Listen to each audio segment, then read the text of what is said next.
शुरुआत में एक आदमी का मैच किसी बांदा नाम के इंसान के साथ सेट हो जाता है, जिसके बाद ये आदमी बांदा से अपनी जान बचाकर भाग रहा होता है। आदमी हेल्प के लिए पहले अपने एक दोस्त क्यूड़ा को मैसेज करने की सोचता है, पर फिर उसे याद आता है कि क्यूड़ा के पास उससे ज्यादा पॉइंट है। अगर उसने उसे बुला लिया तो उसे उसके साथ एक जजमेंट गेम खेलनी पड़ेगी। इसी वजह से वो आदमी अपने दूसरे दोस्त कानामे को मैसेज करता है। आखिर में ये आदमी एक डेड एंड पर पहुंच जाता है, जहां से भागने का कोई रास्ता नहीं होता। हम देखते हैं कि बांडा आदमी को फोन की हेल्प से ट्रैक कर रहा होता है। खुद को डिफेंड करने के लिए ये आदमी अपनी जेब से 2 कटर्स निकालता है और बांडा पर हमला करता है, लेकिन बांडा इनविजिबल हो जाता है, जिससे यह आदमी बांडा पर ठीक से निशाना भी नहीं लगा पाता और बांडा बड़ी ही आसानी से इस आदमी की गर्दन काट डालता है, जिस वजह से ये आदमी मारा जाता है। मरने के बाद आदमी के फोन पर एक मैसेज आता है जिसमें लिखा होता है,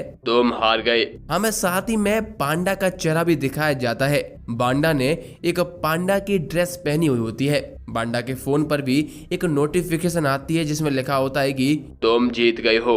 अगली सीन स्कूल का होता है। कानामे फोन पर महंगी महंगी बाइक्स को देख रहा होता है और सोच रहा होता है कि मुझे भी ऐसी बाइक लेनी है, पर मेरे पास इतने पैसे ही नहीं है यार, मुझे जल्द ही कोई अच्छी जॉब ढूंढनी होगी। तब उसके पास उसका एक दोस्त शिनोजुका आता है। शिनोजुका से हमें पता चलता है कि जापान के शिबुया शहर में एक आर्ट वायरल हो रहा है जो कि बॉडी की शेप का होता है। कोई इंसान रात में सड़कों पर ये निशान बना रहा है, पर असल में ये कोई आर्ट नहीं बल्कि लोगों की डेड बॉडी के निशान होते हैं जो किसी के मरने के बाद पीछे छूट जाते हैं। कानामे और शिनोजुका दोनों आपस में बात ही कर रहे होते हैं, तभी उनका तीसरा दोस्त क्योड़ा वहां आ जाता है और उनके एक और दोस्त हामाडा के बारे में पूछने लग जाता है। इस पर कानामे कहता है कि हामाडा आज स्कूल नहीं आया है। ये सुनकर क्योड़ा परेशान हो जाता है। असल में हामाडा वही इंसान होता है जो कल रात मारा गया था। क्योड़ा मन ही मन में सोचता है, इसका मतलब जो नोटिफिकेशन मुझे आया था वो एकदम सही थी।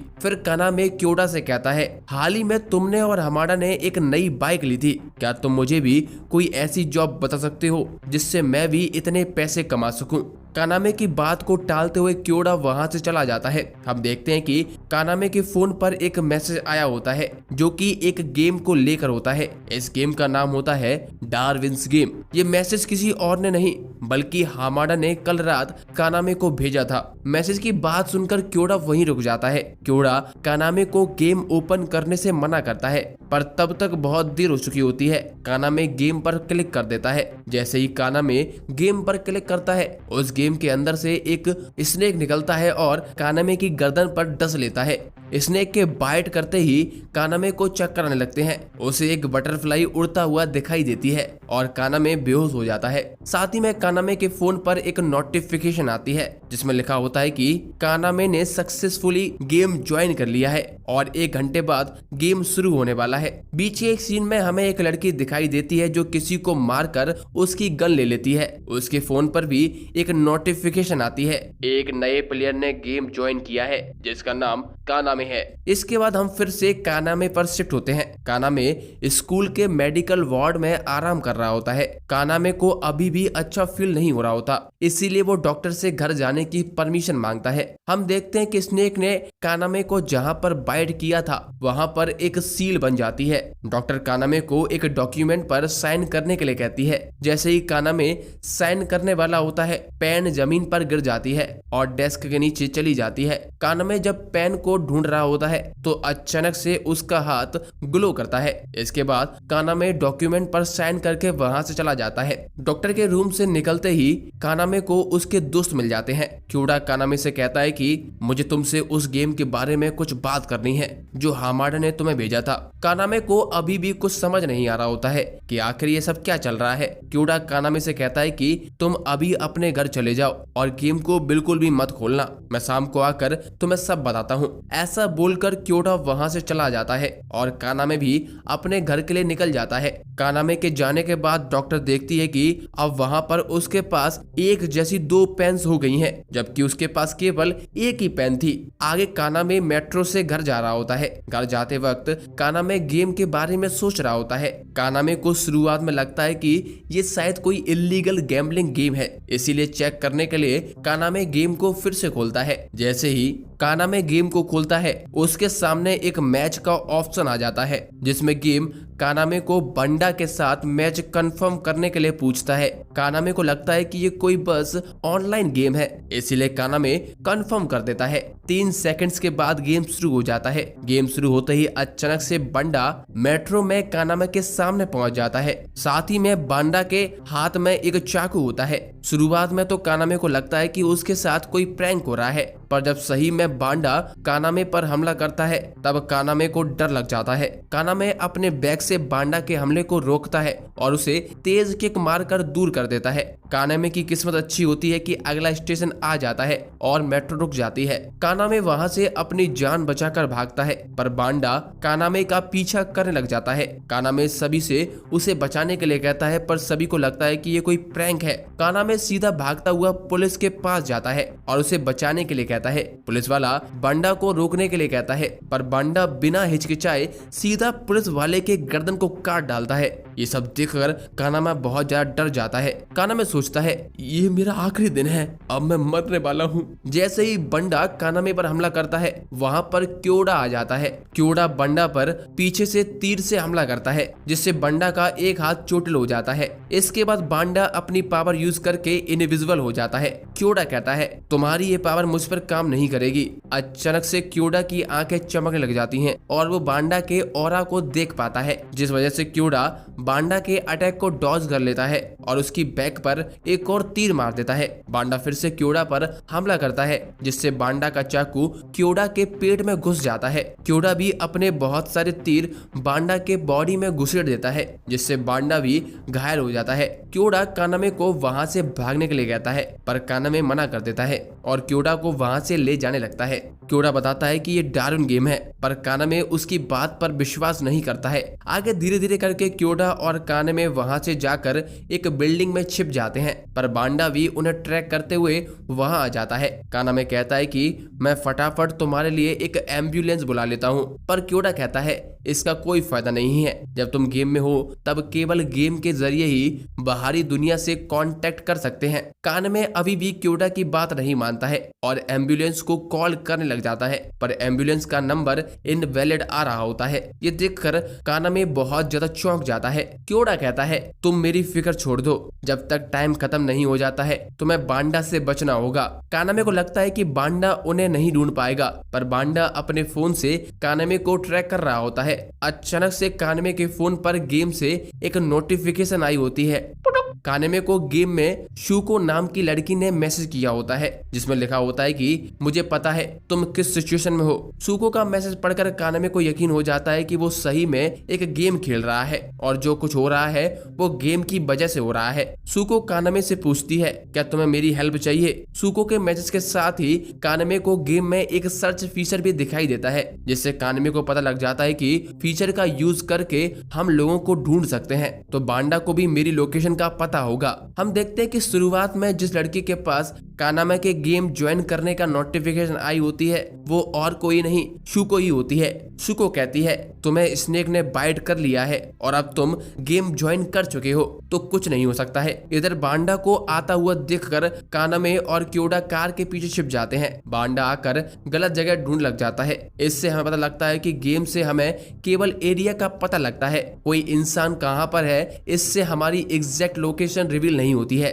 क्योडा कानामे से कहता है तुम मुझे यहीं पर छोड़ दो और यहाँ से भाग जाओ, वैसे भी बांडा तुम्हारे पीछे है, अगर मैं तुम्हारे साथ रहूंगा तो मुझे ज्यादा खतरा है। इस पर कानामे भी मान जाता है और बांडा को वहां से दूर ले जाने के लिए उसे उकसाने लगता है। बांडा का टारगेट कानामे होता है, इसीलिए बांडा कानामे को देखते ही उसका पीछा करने लगता है। क्योडा सोचता है मैं अपनी पावर का यूज करके दूसरों के ऑरा को देख सकता हूँ, काश कानामे मैं तुम्हारी और हेल्प कर सकता, पर मैं जानता हूँ मैंने तुम्हारे जितना स्ट्रांग ऑरा आज तक किसी का नहीं देखा है, इसीलिए मुझे विश्वास है तुम मुझे जरूर बचा लोगे। दूसरी तरफ कानामे बांडा से बचते हुए वॉशरूम में छिप जाता है। बांडा भी कानामे को ट्रैक करते हुए वॉशरूम तक पहुंच जाता है और एक गन निकाल लेता है। ये गन उसने पुलिस वाले को मारकर उससे चुराई थी। बांडा खुद को इनविजिबल कर लेता है और कानामे को ढूंढने के लिए बांडा एक एक करके वॉशरूम्स के सारे डोर को शूट करता है। तभी कानामे बांडा के पीछे से आकर उसके ऊपर आग बुझाने वाली गैस छोड़ देता है, जिसे कानामे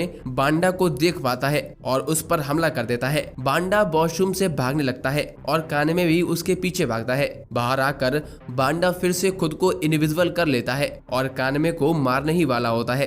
कानामे बस मौत से सिर्फ 2 पल दूर है, उसकी फट चुकी होती है। कानामे का लक जोरों पर होता है। बांडा के पीछे से एक कार आती है जो उसे टक्कर मार देती है, जिससे बांडा बुरी तरह घायल हो जाता है। दूसरी तरफ मैच का टाइम भी खत्म हो जाता है। मैच के टाइम खत्म होते ही कानामे के फोन पर नोटिफिकेशन आती है, तुम जीत गए हो। इसके अपोजिट बांडा मैच हार जाता है, जिस वजह से उसके चारों ओर बहुत सारे स्क्वायर्स आ जाते हैं जो बांडा को पूरी तरह से कवर कर लेते हैं। इसके बाद एक एक करके सारे स्क्वायर्स बांडा की बॉडी के हिस्से को गायब करने लगते हैं। बांडा मरते वक्त कहता है, ये गेम मेरी बोरिंग जॉब से बहुत ज्यादा अच्छा था। मुझे यकीन नहीं हो रहा कि मैं एक ऐसे लड़के से हार गया जो अपनी पावर्स को भी यूज नहीं कर सकता है। आखिरी में बांडा कहता है, गेम को एंजॉय करो, तुम कर सकते हो, क्योंकि यहाँ से बचने का कोई रास्ता नहीं है। इसके बाद बांडा की पूरी बॉडी वहां से गायब हो जाती है और केवल बॉडी के निशान बचते हैं। बांडा की ऐसी हालत देखकर कानामे बहुत ज्यादा डर जाता है। गेम खत्म होने के बाद कानामे एम्बुलेंस को फोन करता है और अपने दोस्त क्योड़ा के पास जाने को कहता है, पर जब तक कानामे क्योड़ा के पास पहुंचता तब तक क्योड़ा भी वहां से गायब हो चुका होता है और वहां पर केवल क्योड़ा की बॉडी के निशान बचते हैं। कानामा के फोन पर क्योड़ा की तरफ से एक मैसेज आता है जिसमें लिखा होता है, तुम्हें ये गेम सरवाइव करना है मेरे दोस्त। मैसेज पढ़ते ही कानामे रोने लगता है। उधर शुको को भी एक नोटिफिकेशन आती है जिसमें लिखा होता है कि कानामे ने अपना पहला गेम जीत लिया है। ये देखकर शुको खुश हो जाती है। कानामे के फोन पर गेम की अपडेट आती है जिसमें बताया जाता है कि तुम्हारे दोस्त हामडा और क्योड़ा मर चुके हैं। तुमने अपना पहला गेम जीत लिया है, जिसके लिए तुम्हें 10 पॉइंट्स मिले हैं। इसके साथ तुम्हारा लेवल D3 हो गया है और तुमने गाचा फंक्शन को अनलॉक कर लिया है। कानामा सोचता है, मेरे 2 दोस्त मर चुके हैं, मैं अपने तीसरे दोस्त को इन सब में इन्वॉल्व नहीं कर सकता हूँ, आखिर मैं अब क्या करूँ। फिर कानामे गेम को देखता है तो उसे गेम में एक पॉइंट के बदले एक रेयर आइटम मिलता है। इस रेयर आइटम में एक गन होती है। कानामे जैसे ही उसे कंफर्म करता है, उसके घर पर एक पार्सल तुरंत ही डिलीवर हो जाता है जिसमें गन होती है। ये देखकर कानामे थोड़ा खुश हो जाता है और डर भी जाता है, क्योंकि उसके पास खुद को डिफेंड करने के लिए अब एक वेपन है। इसके बाद कानामे सोचता है, मैं अकेले इस गेम में सरवाइव नहीं कर पाऊंगा, इसीलिए कानामे खुद से गेम को इन्वेस्टिगेट करने की सोचता है। आगे हमें एक सीन दिखाया जाता है जहां पर कुछ माफिया के लोग आपस में लड़ रहे होते हैं। ये लोग डार्विन गेम का ही पार्ट होते हैं। वेंग नाम का एक प्लेयर पूरे अकीटा के क्लैन को मार देता है। हमें बताया जाता है कि वेंग 8th क्लैन का हेड होता है। वेंग कई क्लैन के खत्म होने के बाद पूरे शिबुया पर कब्जा कर लेता है। इसके बाद हम शुको को देखते हैं। शुको के द्वारा हमें बताया जाता है कि किसी प्लेयर ने शिबुया के अंदर 12 प्लेयर्स को मार दिया है। ये न्यूज सभी के लिए शॉक वाली होती है। तभी शुको के पास कानामे का मैसेज आता है। कानामे शुको से मिलने के लिए कहता है, जिससे वो गेम के बारे में और ज्यादा जानकारी निकाल सके। इस पर शुको कानामे को एक पुरानी फैक्ट्री में बुलाती है। कानामे भी डरता हुआ फैक्ट्री तक पहुंच जाता है। शुको दिखने में बहुत ही क्यूट होती है। उसे देखकर कानामे सोचता है, मैं इतनी सुंदर लड़की को एक्सपेक्ट नहीं कर रहा था। कानामे शुको से पूछता है कि क्या तुम मुझे गेम के बारे में सब कुछ बता सकती हो। इस पर शुको कहती है, अगर तुम मुझे ट्रस्टवर्दी लगे तो मैं तुम्हें सब कुछ बता दूंगी, पर तुम उतनी दूर से यहाँ आए हो तो मैं बिना किसी शर्त के तुम्हारे एक सवाल का आंसर दे सकती हूँ। इस पर कानामे बहुत सोचने लग जाता है और पूछता है कि आखिर इस गेम को कैसे क्विट कर सकते हैं। शुको कहती है, इस गेम को क्विट नहीं कर सकते हैं, हाँ पर अगर तुम मर जाओ तो जरूर तुम गेम से बाहर जा सकते हो। कानामे सोचता है, ये कैसा आंसर हुआ। मैं नहीं मानता कि क्विट करने का कोई तरीका नहीं है। अगर मैं कुछ भी ना करूं तब भी लोग मुझे मारने के लिए आएंगे, आखिर मैं क्या करूं, मैं मरना नहीं चाहता हूं। इस पर शुको कहती है, तो ठीक है फिर तुम जीतना शुरू करो। अगर तुम्हें सरवाइव करना है तो तुम्हें जीतना होगा और लोगों को मारना भी होगा। शुको का ये आंसर सुनकर कानामे चौंक जाता है और कहता है कि मैं लोगों को नहीं मार मार सकता हूँ। कानामे शुको से अगला क्वेश्चन पूछता है कि अच्छा ठीक है, तो ये बताओ जो लोग मुझे मारने आएंगे मैं उनसे कैसे बच सकता हूँ? इस तरह से तो मैं रात को भी नहीं सो पाऊंगा। शुको कहती है ये चीज पॉसिबल है, पर मैं तुम्हें तब बताऊंगी जब मैं तुम पर पूरी तरह से ट्रस्ट करने लगूं। इस पर कानामे कहता है तो बताओ मैं क्या करूं जिससे तुम्हें मुझ पर ट्रस्ट हो जाए? मैं तुम पर अटैक नहीं करना चाहता हूं। कानामे की बात सुनकर शुको कहती है तो मैं सबसे पहले मुझे अपनी पावर्स के बारे में बताना होगा। जिसे खुद की पावर के बारे में ही नहीं पता मैं उस पर ट्रस्ट नहीं कर सकती हूँ। ये सुनकर कानामे थोड़ा घबरा जाता है क्योंकि कानामे को खुद अपनी पावर्स के बारे में पता ही नहीं होता है। कानामे शुको को ये चीज एक्सप्लेन करने के लिए बोलता है। इस पर शुको बताती है कि जब गेम का स्नेक किसी को बाइट करता है तो वो गेम में सरवाइव करने के लिए हर किसी को एक पावर देता है। तुम्हें भले ही उस पावर के बारे में ना पता हो पर तुम फिर भी उसको यूज कर सकते हो। ये एकदम सांस लेने जैसा है। जब कोई पैदा होता है तो सांस कैसे लेना है ये कोई नहीं सिखाता है। इसी तरह से हर कोई गेम में आने के बाद अपनी पावर्स को यूज कर सकता है। इतना समझने के बाद भी कानामे को कुछ समझ नहीं आता। इसके बाद शुको कानामे को अपनी गेम वाली प्रोफाइल देखने को कहती है। जब कानामे अपनी प्रोफाइल देखता है तो उसे पावर की जगह एरर दिखाई देता है। कानामे जब ये बात शुको को बताता है तो शुको इस बात पर विश्वास नहीं करती है क्योंकि ऐसा किसी के साथ भी नहीं हुआ है। शुको कहती है अगर ये सच भी है तब भी जिस आदमी को खुद की पावर नहीं पता है मैं उस पर ट्रस्ट नहीं कर सकती हूँ। इसके बाद शुको कानामे पर हमला करने के लिए रेडी हो जाती है। ये देखकर कानामे डर जाता है। कानामे कहता है मैं सही में तुमसे लड़ना नहीं चाहता हूँ। इस पर शुको कहती है ठीक है तुम अपना बैग दिखाओ, अगर उसमें कोई भी वेपन नहीं होता है तो मैं तुम्हें छोड़ दूंगी। इस बात पर हमें बताया जाता है कि कानामे ने जो गन खरीदी थी वो अपने साथ उस गन को लेकर नहीं चल सकता है। पुलिस कभी भी उसे पकड़ सकती है क्योंकि बिना लाइसेंस के गन रखना इलीगल है। इसीलिए कानामे अपने डिफेंस के लिए एक स्टन गन और एक टॉर्च खरीद लेता है और उसके बैग में यही दो चीजें होती हैं। कानामे शुको को समझाने की कोशिश करता है पर शुको सीधा कानामे के साथ एक मैच स्टार्ट कर देती है। जैसे ही शुको कानामे पर हमला करने वाली होती है कानामे अपने बैग से टॉर्च निकालकर सीधा शुको की आंखों पर मारता है। टॉर्च की लाइट इतनी ज्यादा होती है कि शुको को कुछ देर के लिए कुछ भी दिखाई नहीं देता है। इसका फायदा उठाकर कानामे वहां से भागने लग जाता है पर शुको रिमोट से फैक्ट्री का शटर बंद कर देती है। फैक्ट्री के बाहर जाने का केवल यही एक रास्ता होता है। कानामे को लगता है शटर बंद होने से पहले वो बाहर निकल जाएगा पर तभी शुको पीछे से एक चेन से कानामे पर हमला करती है। कानामे अटैक को डॉज तो कर लेता है पर शटर बंद हो जाता है। कानामे सोचता है अगर एक बार शुको का विजन रिकवर हो गया तो मैं तो गया, मुझे उससे पहले कुछ तो करना ही होगा। क्या मुझे फिर से लड़ना होगा? ऐसा सोचकर कानामे फैक्ट्री में छिपने के लिए जगह ढूंढने लग जाता है।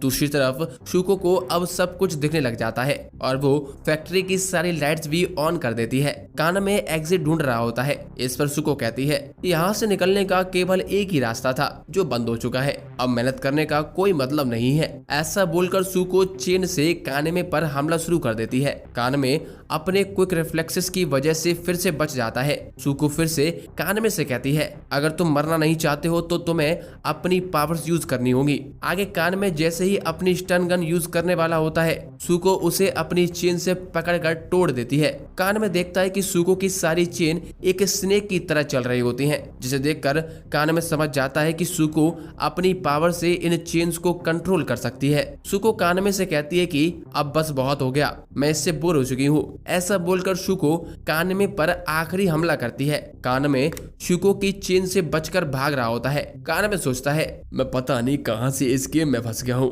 और अब एक स्ट्रॉन्ग प्लेयर मुझे मारने वाला है। ये लड़की अपने विल पावर से चेन्स को कंट्रोल कर सकती है। मैं जो कर सकता था वो मैंने किया, पर अब शायद मैं मरने वाला हूँ। कानामे ये सब सोच ही रहा होता है तभी उसके अंदर से आवाज आती है तुम इतनी जल्दी हार नहीं मान सकते हो। कानामे कहता है मैं कर भी क्या सकता हूँ, मैं सच में मरने वाला हूँ। जिसने ये गेम बनाया है मैं सही में उसके सर पर गोली मारना चाहता हूँ, पर मैं कर भी क्या सकता हूँ। मेरे पास कोई भी हथियार भी नहीं है, पर अगर मेरे पास कोई हथियार होता तो शायद मैं लड़ सकता। इसके बाद कानामे को क्योडा का आखिरी मैसेज याद आता है। कानामे फिर से चिल्लाता है अगर मेरे पास पास कोई हथियार होता तो शायद मैं लड़ सकता था। हम देखते हैं कि कानमे की आंखें चमक जाती हैं और साथ ही में उसके हाथ भी ग्लो करते हैं और अचानक से कानमे के हाथ में एक गन आ जाती है। ये सेम वैसा ही था जब कानमे ने डॉक्टर के डॉक्यूमेंट साइन करने के लिए पेन उठाई थी, वहां पर सेम 2 पेन हो गई थी। कानमे गन से सीधा सुको पर हमला करता है पर सुको सही टाइम पर बुलेट को डॉज कर लेती है। कानमे को अभी भी कुछ समझ नहीं आ रहा होता है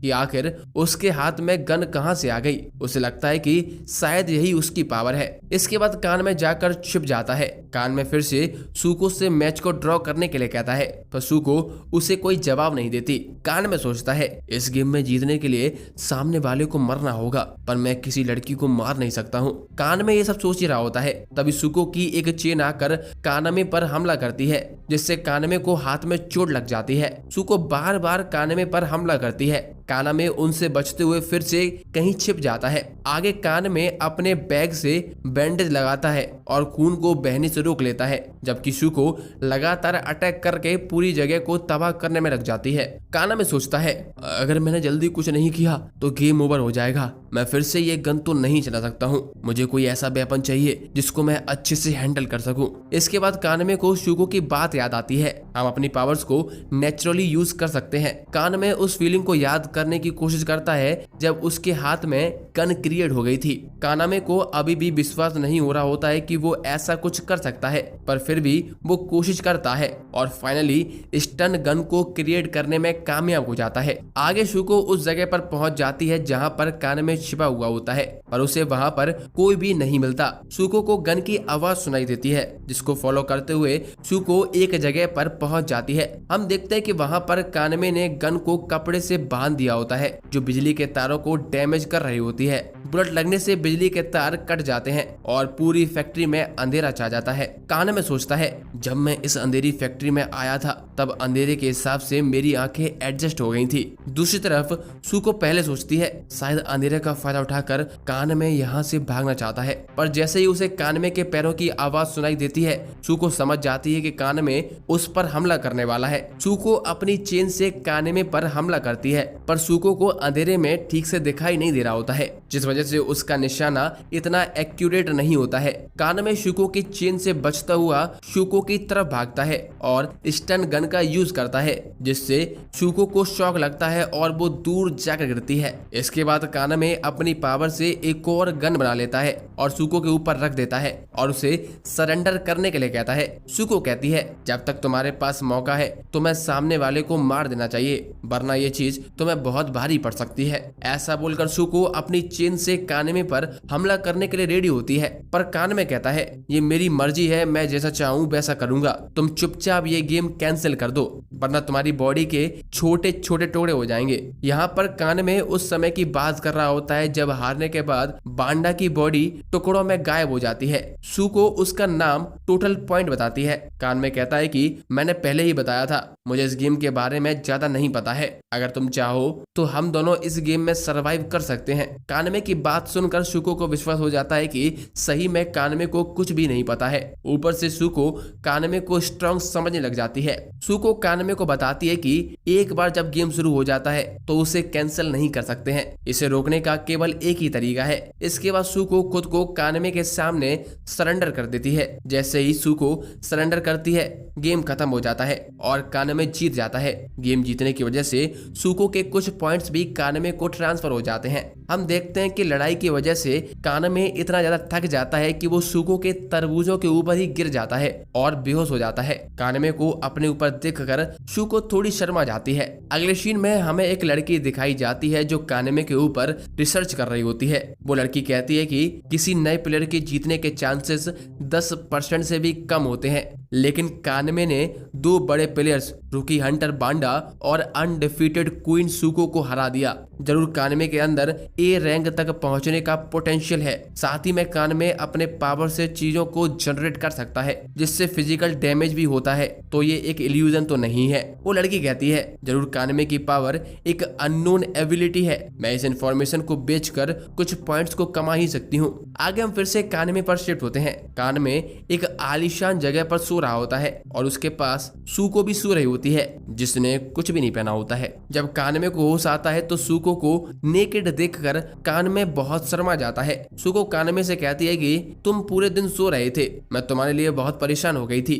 सूको आगे कानमे से एक फेवर मांगती है। कानमे शर्माते हुए पूछता है तुम्हें क्या चाहिए? सूको कहती है मैं तुम्हारे साथ फैमिली बनाना चाहती हूँ। ये सुनते ही कानमे के होश ही उड़ जाते हैं। कानामे सूको से पूछता है कि आखिर तुम कहना क्या चाहती हो। इस पर सूको कहती है हम डार्विन गेम में क्लैन बना सकते हैं, एक क्लैन भी तो फैमिली की तरह ही होता है। ये सुनकर कानामे कहता है अच्छा तुम गेम के बारे में बात कर रही थी। सूको कहती है तुम क्या सोच रहे थे? इस पर कानामे शर्मा जाता है। दोस्तों हम सभी को पता है कि कानामे जो सोच रहा था वही हम सोच रहे थे। आगे हमें पता चलता है कि गेम का एक फीचर है जिसका यूज करके हम कुछ टाइम के लिए मैचेस से बच सकते हैं। इस फीचर का नाम शेल्टर होता है। ये फीचर के लिए 10 पॉइंट्स देने होते हैं। इसे एक्टिवेट करने के बाद एक हफ्ते तक यूजर का नाम कॉम्पिटिटर लिस्ट में हट जाता है। हमें साथ ही में ये भी पता चलता है कि कानामे ने सूको को हरा दिया था, इसीलिए सूको के कुछ पॉइंट्स कानामे को मिल जाते हैं और अब उसके पास टोटल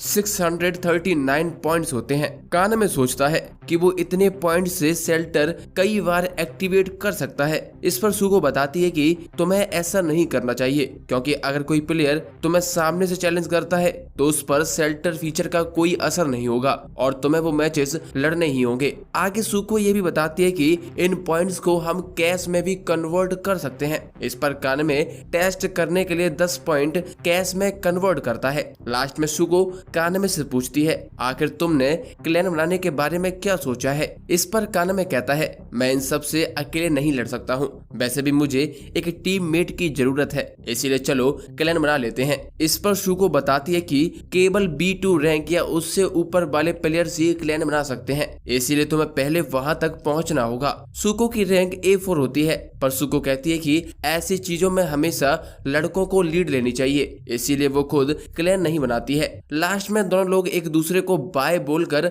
अपने अपने रास्ते निकल जाते हैं। कानामे सूको के घर को देखकर सोचता है सूको जरूर बहुत ही अमीर है, मुझे नहीं लगता उसने पैसों के लिए ये गेम ज्वाइन किया है और ना ही ऐसा लगता है कि उसे किसी ने फंसाया है, फिर आखिर उसने ये गेम ज्वाइन क्यों किया है? ये सोचते सोचते कानामे ATM पर पहुंच जाता है। जैसे ही कानामे अपना बैंक बैलेंस देखता है वो शॉक रह जाता है। उसने जो 10 पॉइंट कैश में कन्वर्ट किए थे वो उसके अकाउंट में ट्रांसफर हो चुके होते हैं। कानामे के अकाउंट में पहले 50,000 रुपए थे जो कि अब 1 मिलियन हो चुके होते हैं। तब हमें पता चलता है कि कानामे के दोस्तों ने इसी तरह से नई बाइक ली थी। कानामे सोचता है अपनी जान खतरे में डालकर इतने ज्यादा पैसे मिलते हैं, पर अगर जान ही नहीं रहेगी तो इतने पैसों का क्या फायदा। तभी कानामे के फोन पर गेम के एक इवेंट से रिलेटेड नोटिफिकेशन आता है, पर कानामे उसे इग्नोर कर देता है। इसके बाद हमें एक सीन दिखाया जाता है जहां पर एक मास्क वाली लड़की एक आदमी से लड़ रही होती है। मास्क वाली लड़की बड़ी आसानी से आदमी को हरा देती है। बाद में हमें पता चलता है कि दोनों लोग बस एक दूसरों की पावर को टेस्ट कर रहे थे। आदमी मास्क वाली लड़की से पूछता है कि क्या तुम्हें पता है आखिर किसने शिबुया में 12 लोगों को मारा है? सभी लोग मेरे क्लैन पर इसका इल्जाम लगा रहे हैं। इस पर मास्क वाली लड़की कोई जवाब नहीं देती है। आगे आदमी मास्क वाली लड़की से कानामे के बारे में बात करता है कि कैसे कानामे ने बांडा को हरा दिया। साथ ही में वो आदमी ये भी बताता है कि डार्विन गेम में कोई एक बड़ा इवेंट होने वाला है। आदमी की बात सुनकर मास्क वाली लड़की वहां से गायब हो जाती है। अगले सीन में हम देखते हैं कि जहां पर इवेंट होना है वहां पर शूको और कानामे मिलते हैं। वहां पर एक स्टैचू को कवर किया होता है। कानामे शूको से इवेंट के बारे में पूछता है, पर शूको कहती है कि पहले हमें इस पूरे एरिया को देख लेना चाहिए क्योंकि इवेंट यहीं पर होने वाला है। कानामे बार बार डार्विन गेम की बात कर रहा होता है। इस पर शूको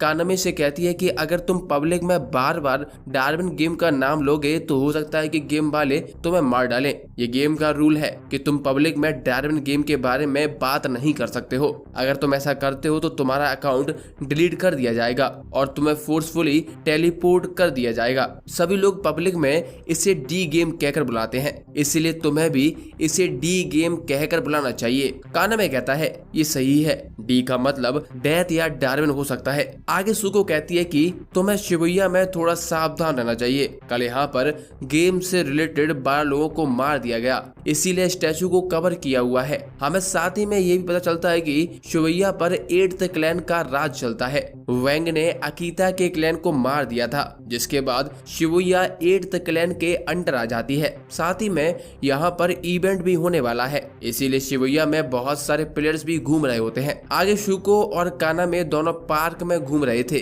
कानामे शुको से पूछता है कि आखिर तुम इतनी अमीर हो, फिर तुमने इस गेम को ज्वाइन क्यों किया। शुको कानामे को कुछ नहीं बताती है और उसकी बात को टाल देती है। इसके बाद दोनों लोग शॉपिंग के लिए चले जाते हैं। शुको कानामे को अलग अलग ड्रेस पहन कर दिखाती है, जिसमें शुको बहुत ही ज्यादा क्यूट लग रही होती है। शुको को देखकर कानामे भी शर्मा जाता है। दूसरी तरफ हम देखते हैं कि जिस लड़की के पास कानामे की पावर्स के बारे में इंफॉर्मेशन थी, वो ये इंफॉर्मेशन किसी लड़के को बेच देती है। वो लड़की इस लड़के से गेम के इवेंट के बारे में भी पूछती है। इस पर लड़का बताता है कि इस इवेंट के लिए इनवाइट केवल कुछ ही प्लेयर्स को आया है और मैं भी उनमें से एक हूँ। इसके बाद वो लड़का कानामे को ढूंढने के लिए निकल जाता है। हमें पता चलता है कि इस लड़की के पास भी गेम का इनवाइट आया हुआ होता है, इसीलिए ये लड़की थोड़ी परेशान होती है। आगे हम फिर से कानामे पर शिफ्ट होते हैं। कानामे चेंजिंग रूम के बाहर खड़ा होता है और शुको कपड़े ट्राई कर रही होती है। तभी वहां पर वही लड़का आ जाता है जिसने कानामे के बारे में इंफॉर्मेशन खरीदी थी। कानामे अपने फोन में बिजी होता है। इसका फायदा उठाकर वो लड़का कानामे का फोन चोरी कर लेता है। फोन के बदले वो लड़का कानामे को उसके साथ चलने के लिए कहता है। कानामे को ज्यादा कुछ पता नहीं होता, इसीलिए वो फोन लेने के लिए चुपचाप उस लड़के के पीछे चले जाता है। कानामे फोन को लेके थोड़ा टेंशन में आ जाता है, पर वो लड़का कहता है कि ये गेम का रूल है, तुम किसी दूसरे के फोन से गेम नहीं खेल सकते हो, इसीलिए टेंशन लेने की बात नहीं है। पर अगर तुम्हारा फोन खो गया तो समझो गेम ओवर है। तुम्हें अपने मैचेस के बारे में पता नहीं चलेगा। तुम बिना फोन के किसी को भी ढूंढ नहीं सकते हो।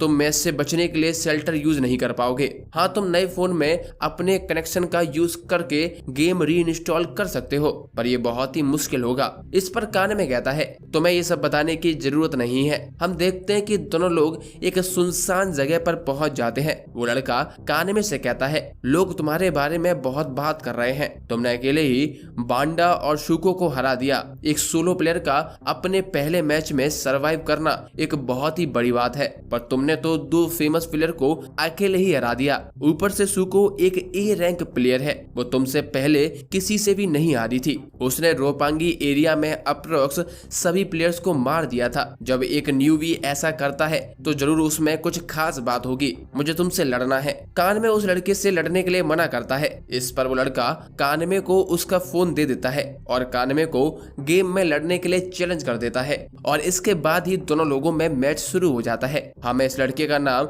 इनुकाई बताया जाता है। इनुकाई बिना अपनी पावर का यूज किए कानामे पर हमला करता है। कानामे के रिफ्लेक्सेस फास्ट होते हैं, पर इनुकाई एक ही पंच में कानामे को जमीन पर ला देता है। दूसरी तरफ जब शुको चेंजिंग रूम से बाहर आती है तो उसे कानामे कहीं भी दिखाई नहीं देता। तभी शुको के पास एक कॉल आता है। ये कॉल उसी लड़की का होता है जो दूसरों को इन्फॉर्मेशन देती है। लोग इसे एनालिस्ट भी कहते हैं। हमें बताया जाता है कि शुको ने एनालिस्ट से शिबुया में हुए 12 मर्डर्स के बारे में जानकारी मांगी थी, जिसके बारे में एनालिस्ट बताती है कि ये काम डांजो बॉक्सिंग क्लब ने नहीं किया। इसके अलावा एनालिस्ट शुको को 8th क्लैन के नए मेंबर के बारे में बताती है। इसका नाम शिग होता है। सभी लोग उसे फ्लेम डीमन बुलाते हैं। 8th क्लैन के लीडर वैंग के बारे में एनालिस्ट के पास कोई इंफॉर्मेशन नहीं होती, क्योंकि वैंग जिनसे भी लड़ता है वो उसे जिंदा नहीं छोड़ता है। शुको एनालिस्ट को वैंग पर नजर रखने के लिए कहती है, पर एनालिस्ट बताती है कि वैंग पर नजर रखना बहुत ही ज्यादा जोखिम भरा हुआ है।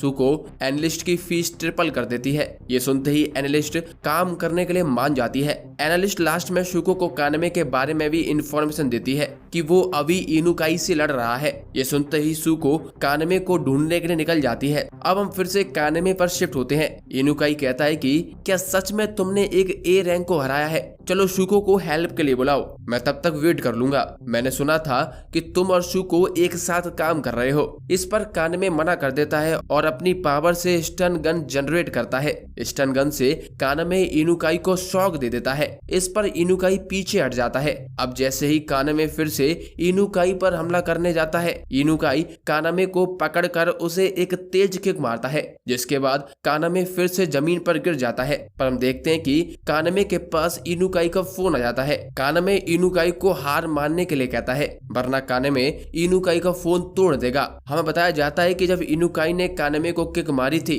तब कानेमे ने इनुकाई का फोन ले लिया था। इनुकाई कहता है मैं इतनी जल्दी हार नहीं मानूंगा। जैसे ही इनुकाई अपनी पावर यूज करने वाला होता है वहां पर शुको भी आ जाती है। शुको लगातार इनुकाई पर हमला करती है पर इनुकाई उनसे बच जाता है। शुको को वहां देखकर इनुकाई समझ जाता है कि शुको और कानामे दोनों साथ ही में काम कर रहे हैं। अब इनुकाई के सामने कोई रास्ता नहीं होता क्योंकि कानामे और शुको दोनों को एक साथ हैंडल करना इनुकाई के लिए बहुत ही मुश्किल है। इसीलिए इनुकाई सरेंडर कर देता है। आगे कानामे इनुकाई को उसका फोन वापस कर देता है। हमें पता चलता है कि इनुकाई डांजो बॉक्सिंग क्लब से होता है। सभी लोग आपस में बात कर रहे होते हैं तभी उनके फोन पर नोटिफिकेशन आती है। अब इवेंट शुरू होने में 1 मिनट से भी कम का समय बचता है। हम देखते हैं कि बहुत सारे बॉक्स सभी को आके कवर कर लेते हैं। ये देखकर कानामे पैनिक करने लग जाता है पर शुको कहती है कि हमें टेलीपोर्ट किया जा रहा है, इसका मतलब हम सब लोग अलग अलग हो जाएंगे।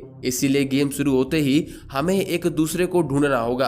अचानक से सीन चेंज होता है। अब कानामे एक होटल रूम में पहुंच चुका होता है। उसके साथ ही एनालिस्ट भी अपने कमरे से टेलीपोर्ट होकर एक दूसरे रूम में पहुंच जाती है। एनालिस्ट से हमें गेम के रूल्स के बारे में पता चलता है। ये एक ट्रेजर हंट गेम होता है जिसमें टाइम खत्म होने से पहले सभी को 3 रिंग्स कलेक्ट करनी होती है। जो भी इस टास्क में फेल हो जाएगा उसके लिए गेम ओवर है। इसके लिए 24 घंटे का टाइम होता है और टोटल 300 लोग इस गेम में पार्टिसिपेट कर रहे होते हैं। एनालिस्ट सोचती है कि ये गेम इतना सीधा तो नहीं होना चाहिए, जरूर इस गेम में कम रिंग होंगी जिससे सभी लोग 3 रिंग कलेक्ट ना कर पाए और आपस में एक दूसरे से लड़ने लगे। इसके बाद हमें एक सीन दिखाया जाता है। हम देखते हैं कि 8th क्लैन का लीडर बैंग भी वही गेम खेल रहा होता है। वो एक बिल्डिंग के ऊपर बैठा हुआ होता है। उसके पीछे एक लड़की छुपी हुई होती है। वो वैंग को देखकर अपनी पावर को एक्टिवेट करती है और वैंग के ऊपर एक बॉम्ब फेंक देती है जिससे बैंग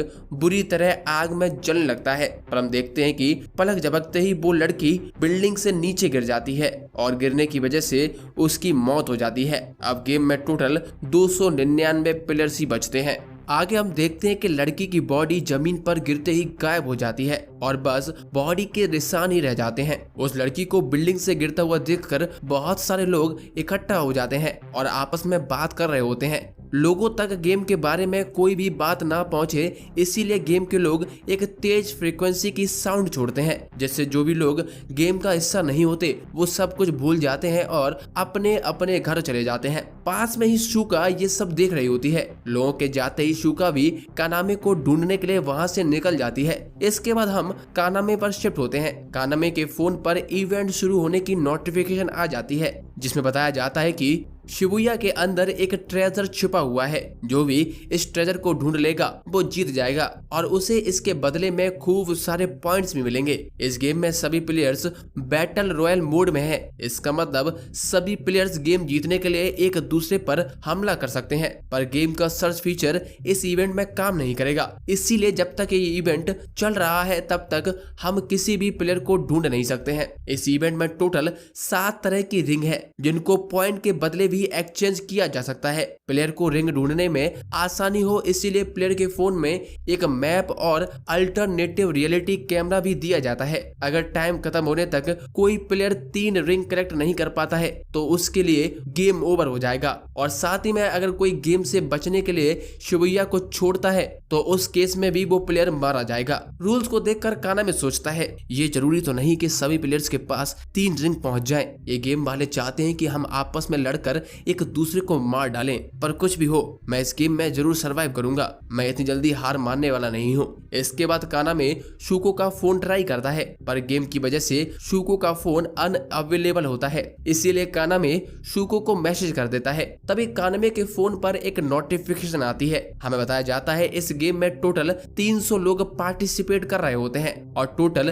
300 ही रिंग है। मतलब गेम खत्म होने तक मैक्स 100 लोग ही बचेंगे जिनके पास 3 रिंग होंगी। ये पता चलते ही कानामे भी रिंग को ढूंढने में लग जाता है। सबसे पहले कानामे मैप खोलता है जिसमें रिंग की लोकेशन दिखाई देती है, पर अभी भी रिंग की एग्जैक्ट लोकेशन का पता नहीं चलता। इसीलिए कानामे अल्टरनेटिव रियलिटी कैमरा का यूज करता है। उस कैमरे में पूरा शहर ऐसा दिखाई देता है जैसे किसी ने पूरे शहर को डिस्ट्रॉय कर दिया हो। कानामे को उस कैमरे में कुछ चीजें चमकती हुई दिखाई देती हैं। जब कानामे अपने कमरे में देखता है तो उसे अपने बेड के नीचे भी सेम चीज चमकती हुई दिखाई दे जाती है। जब कानामे बेड के नीचे देखता है तो उसे वहां पर एक रिंग मिल जाती है। इसका मतलब कैमरे में चमकती हुई चीजें एक रिंग होती है। कानामे को रूबी रिंग मिल जाती है जिसकी कीमत 500 पॉइंट्स होती है। इसका मतलब 500 मिलियन इन कैश। अब कानामे बाकी की रिंग्स को ढूंढने के लिए बाहर निकल जाता है, पर जैसे ही कानामे रूम खोलता है चारों तरफ बहुत सारी डेड बॉडीज के निशान होते हैं। ये देखकर कानामे डर जाता है। अब कानामे बिल्डिंग से निकलने के लिए लिफ्ट की तरफ भागता है, पर वो सोचता है कि अगर मैं लिफ्ट से गया और कोई पहले से ही वहां हुआ तो मैं मारा जाऊंगा। तभी कानामे को फोन में एक आदमी अपने पास आता हुआ दिखाई देता है। कानामे जाकर सीढ़ियों के पास छिप जाता है। कानामे के पास कोई भी वेपन नहीं होता, इसीलिए वो अपनी पावर से एक गन को जनरेट कर लेता है। जब वो आदमी आता है तो वो फोन में रिंग की लोकेशन को देखने लग जाता है। कानामे के पास भी एक रिंग होती है, इसीलिए आदमी को कानामे की लोकेशन का पता लग जाता है और वो कानामे पर गोलियां चलाना शुरू कर देता है। कानामे वहां से भागकर एग्जिट के पास जाता है, पर किसी ने पहले ही एक बड़े से पेड़ से एग्जिट को ब्लॉक कर दिया होता है और अब बाहर जाने का रास्ता केवल लिफ्ट से ही होता है। कानामे उस आदमी से बचकर भागता हुआ सीधा लिफ्ट के पास जाता है और लिफ्ट का बटन दबा देता है।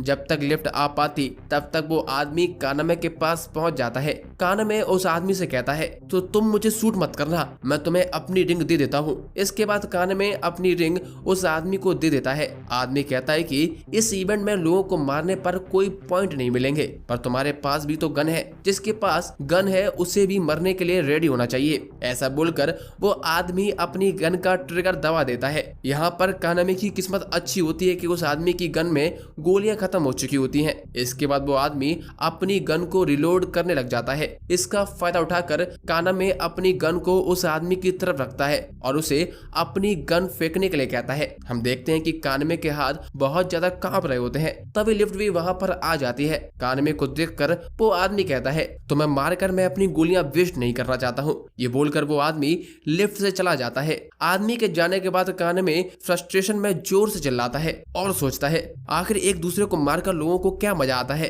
अब कानामे फिर से लिफ्ट के आने का वेट करने लगता है। कानामे सोचता है अगर तुम्हें ये गेम जीतना है तो तुम्हें लोगों को मारना ही होगा, नहीं तो तुम खुद मारे जाओगे। कानामे लिफ्ट का इंतजार कर ही रहा होता है। तभी वहां पर एनालिस्ट आ जाती है। तब हमें पता चलता है कि एनालिस्ट और कानामे दोनों सेम बिल्डिंग में ही टेलीपोर्ट हुए होते हैं। एनालिस्ट अभी छोटी बच्ची होती है। कानामे उसे देखकर हैरान हो जाता है। एनालिस्ट कानामे को लिफ्ट में जाने के लिए मना करती है और कहती है कि अगर तुम मरना नहीं चाहते हो तो तुम्हें लिफ्ट से दूर रहना चाहिए। तभी वहां पर लिफ्ट आ जाती है। जैसे ही कानामे लिफ्ट की ओर जाता है उसे वहां पर उस आदमी की लाश दिखाई देती है जिसने कानामे को जिंदा छोड़ दिया था। उसकी पूरी बॉडी से बहुत सारी बेल और पौधे लिपटी होती हैं। एनालिस्ट कानामे को बताती है कि ये सब जरूर किसी प्लेयर ने किया है। उसने हम सभी को अपनी पावर से इस बिल्डिंग के अंदर कैद कर दिया है। शुरुआत में इस बिल्डिंग में अप्रोक्स 25 लोग थे, पर अब केवल एनालिस्ट और कानामे जिंदा बचे होते हैं। आगे हमें एनालिस्ट का पूरा नाम पता चलता है। उसका नाम रीन होता है। रीन कानामे से टीम अप करने के लिए कहती है जिससे दोनों लोग इस इवेंट को सरवाइव कर पाए। इसके बाद हमें एक सीन दिखाया जाता है जहां पर एक कसिनो में बहुत सारे लोग इस इवेंट को लाइव देख रहे होते हैं और प्लेयर्स के ऊपर जुआ लगा रहे होते हैं। इस इवेंट में सबसे टॉप पर शुको चल रही होती है जिसके पास टोटल 6 रिंग्स होती हैं, जिस वजह से उसके पास टोटल 1900 पॉइंट्स होते हैं। सेकंड नंबर पर 8th क्लैन का लीडर वेंग होता है जिसके पास टोटल 5 रिंग होती है, जबकि पूरे 8th क्लैन के पास टोटल 18 रिंग होती हैं। इसके साथ हमें यहाँ पर मास्क वाली लड़की और ट्रिनिटी क्लैन की लीडर थेमिस को भी दिखाया जाता है। ये लोग भी प्लेयर्स पर जुआ लगा रहे होते हैं। इसके बाद हम शुका पर शिफ्ट होते हैं। 4 प्लेयर्स आकर शुका को घेर लेते हैं, पर पर शूगा बड़ी ही आसानी से उन सभी को मार देती है। शूगा की परफॉर्मेंस देखकर थेमिस और मास्क वाली लड़की दोनों ही शूगा की तारीफ करते हैं। हमें पता चलता है कि ये कसिनो थेमिस चला रही होती है और खुद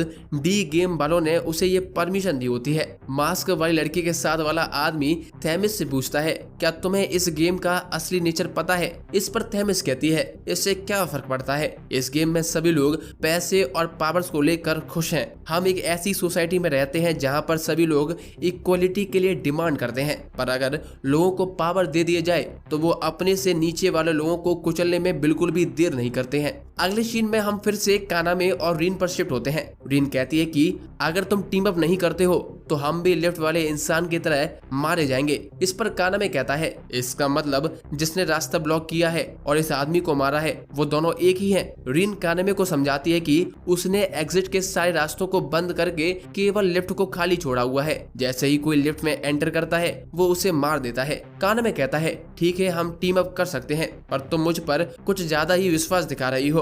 रीन कहती है, मैं लोगों को इन्फॉर्मेशन बेचती हूँ, मुझे पता है तुम क्या कर सकते हो। तुमने अपना यूजर नेम अपना रियल नेम ही रखा हुआ है। इससे प्रूव होता है कि तुम एक नए खिलाड़ी हो, तुम बिल्कुल भी वायलेंट नहीं हो। उसके बाद भी तुम अभी तक एक भी मैच नहीं हारे हो और तुमने 3 बड़े ओपोनेंट्स को हरा दिया है, ये बड़ी बात है। तुमने और शूगा ने अभी तक क्लैन नहीं बनाया है, पर तुम लोग साथ में काम कर रहे हो। इसके अलावा तुम्हारी पावर अभी तक क्लियर नहीं है, पर तुम एक गन और स्टन गन को जनरेट कर सकते हो। अपने बारे में इतनी जानकारी सुनकर कानामे चौंक जाता है। कानामे कहता है, पर अब मैं एक मैच में बुरी तरह हार चुका हूँ, लिफ्ट वाले आदमी ने मुझे हरा दिया है। इस पर रीन कहती है, बैटल रॉयल मोड में इंडिविजुअल फाइट मैटर नहीं करती है। अगर कोई ओपोनेंट मर भी जाता है तो उसके पॉइंट्स सभी सर्वाइवर में इक्वली डिवाइड हो जाते हैं। इस पर कानामे कहता है, ठीक है हम कर भी कह सकते हैं, हमें बस अपनी जान बचानी है। रीन कहती है, तो इसमें बुरा क्या है, मैंने लोगों से छुप कर अभी तक सरवाइव किया है। कान में हंसने लग जाता है और कहता है, ठीक कह रही हो, मैं अभी तक जितने भी प्लेयर से मिला हूँ वो सब बस एक दूसरे को मारने पर तुले हुए थे। रीन आगे कहती है, रियल वर्ल्ड में भी फाइटिंग से ज्यादा सर्वाइवल से तुम्हारे बचने के ज्यादा चांसेस होते हैं। डी गेम में भी जो सर्वाइव करता है उसे विनर माना जाता है। तुम्हारे पहले मैच में बांडा के पास गायब होने की पावर थी जो किसी को भी बचने में बहुत ज्यादा हेल्प करती थी, पर उसके बाद भी बांडा ने तुम पर हमला किया और मारा गया। कानामे कहता है, भागने से कुछ नहीं होता है, मैं अपने दोस्तों को भी मरने से नहीं बचा पाया, मैं बस लकी था जिस वजह से मैं बच गया। इस पर रीन कहती है, लक भी किसी को ऐसे ही नहीं मिल जाता, तुमने सरवाइव करने के लिए कोशिश की थी तब जाकर लक ने तुम्हारी हेल्प की। कानामे भी रीन की बात से एग्री कर जाता है। कानामे लिफ्ट में जाकर आदमी के मशीन गन को कॉपी कर लेता है। इसके बाद कानामे और रीन दोनों बिल्डिंग से बाहर निकलने के बारे में सोचने लग जाते हैं। कानामे बिल्डिंग के बाहर रस्सी डालकर उससे निकलने के बारे में कहता है, पर बिल्डिंग 40 माले की होती है जिसमें कोई बैल्कनी नहीं है, इस वजह से रस्सी से बाहर निकलना इम्पॉसिबल होता है। कानामे और रिन को बिल्डिंग के फ्लोर पर और ज्यादा डेड बॉडीज के निशान मिलते हैं। ये देखकर रिन कहती है, हो सकता है कि प्लेयर्स ने रिंग के चक्कर में एक दूसरे को मार दिया हो और जो लोग जिंदा बच गए उन्हें उस आदमी ने मार दिया जिसने पूरी बिल्डिंग में ट्रैप्स सेट किए हुए हैं। रिन को भी उस आदमी के बारे में कुछ पता नहीं होता, पर रिन को उसका निकनेम पता होता है। सभी लोग उसे फ्लोरिस्ट कहकर बुलाते हैं। फ्लोरिस्ट हमेशा ट्रैप बिछाकर लोगों को मार देता है और आज तक किसी ने उसका फेस तक नहीं देखा है। रिन कहती है, हम केवल बिल्डिंग के ऊपर वाले फ्लोर पर ही सेफ हैं। इस पर कानामे कहता है, ये तुम कैसे कह सकती हो? रिन कहती है कि क्योंकि फ्लोरिस्ट केवल लिफ्ट वाले लोगों को ही मार रहा है। पर कानामे कहता है, लिफ्ट में हमें जो डेड बॉडी देखी थी वो गायब तो नहीं हुई थी, तो क्या सही में वो लोग मरे भी होंगे? तभी कानामे अपने फोन से देखता है तो उसे कुछ लोग आते हुए दिखाई देते हैं। ये देखकर कानामे और रीन को विश्वास हो जाता है कि ये लोग मरे नहीं हैं और साथ में काम कर रहे हैं। वो लोग आकर कानामे और रिंग पर हमला करते हैं, पर रिंग और कानामे एक प्लेयर के पीछे छुप जाते हैं। इसके बाद रीन एक स्टन ग्रेनेड फेंकती है जिससे तेज रोशनी निकलती है। इसका फायदा उठाकर रीन और कानामे दोनों वहां से भाग जाते हैं। कानामे को ये बात अभी तक समझ नहीं आई होती कि आखिर ये लोग साथ में काम क्यों कर रहे हैं। रीन कहते हैं कि हो सकता है फ्लोरिस्ट उन्हें कंट्रोल कर रहा हो।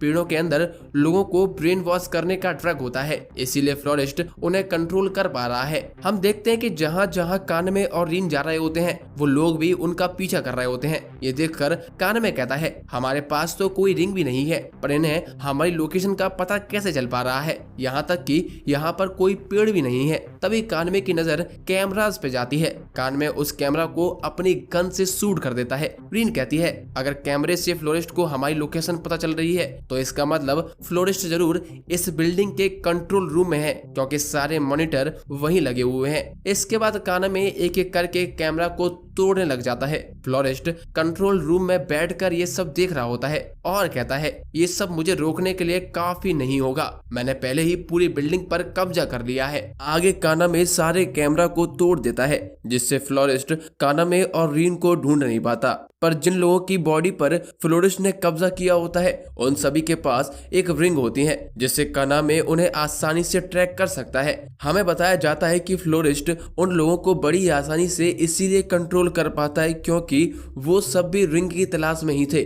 अगर फ्लोरिस्ट उन्हें रिंग उतारने के लिए कहता है तो ये चीज उन लोगों की इच्छा के अगेंस्ट हो जाएगी, जिस वजह से फ्लोरिस्ट का उन पर कंट्रोल टूट सकता है। इसीलिए फ्लोरिस्ट लोगों को रिंग छोड़ने के लिए भी ऑर्डर नहीं दे पाता। अब फ्लोरिस्ट कानामे और रीन का पता लगाने के लिए एक प्लान बनाता है। इसमें फ्लोरिस्ट हर फ्लोर पर 2 आदमी भेजता है जो दोनों तरफ से जाकर कानामे और रीन को ढूंढेंगे। जहां पर भी कोई आदमी मारा गया तो फ्लोरिस्ट को पता लग जाएगा कि कानामे और रीन कहां छिपे हुए हैं। पर सारे फ्लोर चेक करने के बाद भी फ्लोरिस्ट को कानामे और रीन कहीं भी दिखाई नहीं देते हैं। हमें दिखाया जाता है कि रीन और कानामे एक लॉक्ड रूम में छिपे हुए होते हैं, इस वजह से फ्लोरिस्ट उन्हें पकड़ नहीं पाता। आगे फ्लोरिस्ट भी अपना दिमाग लगाता है और जल्द ही कानामे और रीन की लोकेशन का पता लगा लेता है। फ्लोरिस्ट सोचता है कि मैंने सारे हॉल चेक कर लिए हैं, वो लोग कहीं नहीं है। इसका मतलब हो सकता है कि वो लोग किसी रूम में छिपे हुए होंगे, पर सारे रूम की चाबी इस फर्स्ट फ्लोर पर ही होती हैं। तब हमें बताया जाता है कि कानामे ने अपनी पावर का यूज करके एक रूम की कीज की कॉपी बनाई होती है। फ्लोरिस्ट कानामे और रीन की लास्ट लोकेशन से रूम नंबर का पता कर लेता है और अपने सभी लोगों को उस रूम में भेज देता है। जैसे ही लोग कानामे और रीन वाले रूम में पहुंच जाते हैं वहां पर उन्हें कोई नहीं मिलता। हम देखते हैं कि रीन और कानामे पहले ही वहां से भाग चुके होते हैं। तभी 25th फ्लोर पर एक तेज धमाका होता है। रीन बॉम्ब से ब्लॉक हुए एग्जिट को तोड़ने की कोशिश करती है, पर एग्जिट अभी भी नहीं खुलता है। ऊपर से धमाके की वजह से फ्लोरिस्ट को उनकी लोकेशन का पता लग जाता है। फ्लोरिस्ट बिना देर किए अपने सारे लोगों को रीन और कानामे को पकड़ने के लिए भेज देता है। रीन उन लोगों पर स्टन ग्रेनेड से हमला कर देती है, जिससे एक तेज रोशनी निकलती है और रीन स्टन गन का यूज करके उन्हें बेहोश कर देती है। इसके बाद हमें पास्ट का एक सीन दिखाया जाता है जहाँ पर रीन और कानामे एक प्लान बना रहे होते हैं। रीन गेम के अंदर शॉप से कुछ ग्रेनेड खरीद लेती है। रीन बताती है कि उसकी पावर की वजह से वो इन ग्रेनेड का सबसे सही यूज कर सकती है। रीन की पावर का नाम होता है लाप्लास। लाप्लास असल में 18th सेंचुरी का एक साइंटिस्ट था। उसने एक कॉन्सेप्ट निकाला था जिसमें उसने एक डीमन को अज्यूम किया था जिसको दुनिया की हर एक चीज का मास और स्ट्रक्चर पता है। इस तरह से वो दुनिया की कोई भी कैलकुलेशन बड़ी ही आसानी से कर सकता था। उस डीमन की तरह रीन भी अपनी पावर का यूज करके कोई भी कैलकुलेशन बड़ी ही आसानी से कर सकती है। इसी वजह से रीन किसी भी अटैक को डॉज कर सकती है। अब हम प्रेजेंट में आते हैं। फ्लोरिस्ट के लोग रीन पर गोलियां चला रहे होते हैं, पर रीन उन्हें बड़ी ही आसानी से डॉज कर लेती है। हमें बीच में एक सीन भी दिखाया जाता है जब रीन को पहली बार अपनी पावर मिली थी। रीन अपनी दोस्त के साथ स्कूल जा रही होती है, तभी रीन डी गेम पर क्लिक कर देती है और गेम का स्नेक रीन को बाइट कर लेता है। तब रीन अपनी पावर से प्रेडिक्ट करती है कि एक ट्रक का एक्सीडेंट होगा, जिस वजह से रीन की दोस्त मारी जाएगी। इस तरह रीन अपनी पावर का यूज करके अपनी दोस्त को मरने से बचा लेती है। अब हम फिर से प्रेजेंट में आते हैं। रीन फ्लोरिस्ट के लोगों से बचकर ऊपर के फ्लोर्स पर भाग रही होती है, पर 40th फ्लोर पर फ्लोरिस्ट के लोग रीन को पकड़ लेते हैं और गोलियां चलाने लग जाते हैं। रीन भी अपनी पावर का यूज करके उन्हें आसानी से डॉज कर रही होती है। फ्लोरिस्ट अपने स्क्रीन पर यह सब देखकर बहुत ज्यादा हैरान हो जाता है, पर उसके लिए सबसे बड़ी परेशानी तो ये होती है कि उसे पता नहीं होता कि कानामे कहाँ है। शुरुआत में फ्लोरिस्ट को लगता है कि कानामे बस अपनी जान बचाकर कहीं छिपा हुआ है और रीन को लड़ने के लिए भेज दिया है, पर कानामे बिल्डिंग के बाहर से रस्सी डालकर नीचे के फ्लोर पर पहुंच जाता है। अचानक से फर्स्ट फ्लोर पर तेज धमाका होता है जहां पर बिल्डिंग का सिक्योरिटी रूम होता है। फ्लोरिस्ट यहीं छुपा हुआ था। जैसे ही धमाका होता है तब फ्लोरिस्ट को समझ आ जाता है कि ये कोई और नहीं बल्कि कानामे है। वो मन में कहता है कानामे बचने की कोशिश नहीं कर रहा था, बल्कि शुरुआत से ही वो मुझे टारगेट कर रहा रहा था। अब कानमे सिक्योरिटी रूम का भी गेट उड़ाने वाला होता है, पर फ्लोरिस्ट खुद निकलकर कानमे के सामने आ जाता है। तब हमें फ्लोरिस्ट का फेस दिखाया जाता है। फ्लोरिस्ट कानमे से कहता है, चलो लड़ने से पहले कुछ बात कर ली जाए। हम दोनों में से कोई एक तो मरने वाला है यहाँ पर, और हो सकता है कि शायद दोनों ही मर जाएं। ये आपस में बात करने का हमारे लिए आखिरी मौका हो सकता है। फ्लोरिस्ट कानमे से पूछता है, आखिर तुम ये गेम क्यों खेल रहे हो? इस पर कानमे कहता है कि मैं ये गेम नहीं खेलना चाहता हूँ, मुझे बस इस गेम में घसीटा गया है। इस पर फ्लोरिस्ट कहता है, मुझे बस पैसा कमाने हैं, इतने कि मैं किसी की भी लाइफ खरीद सकूं।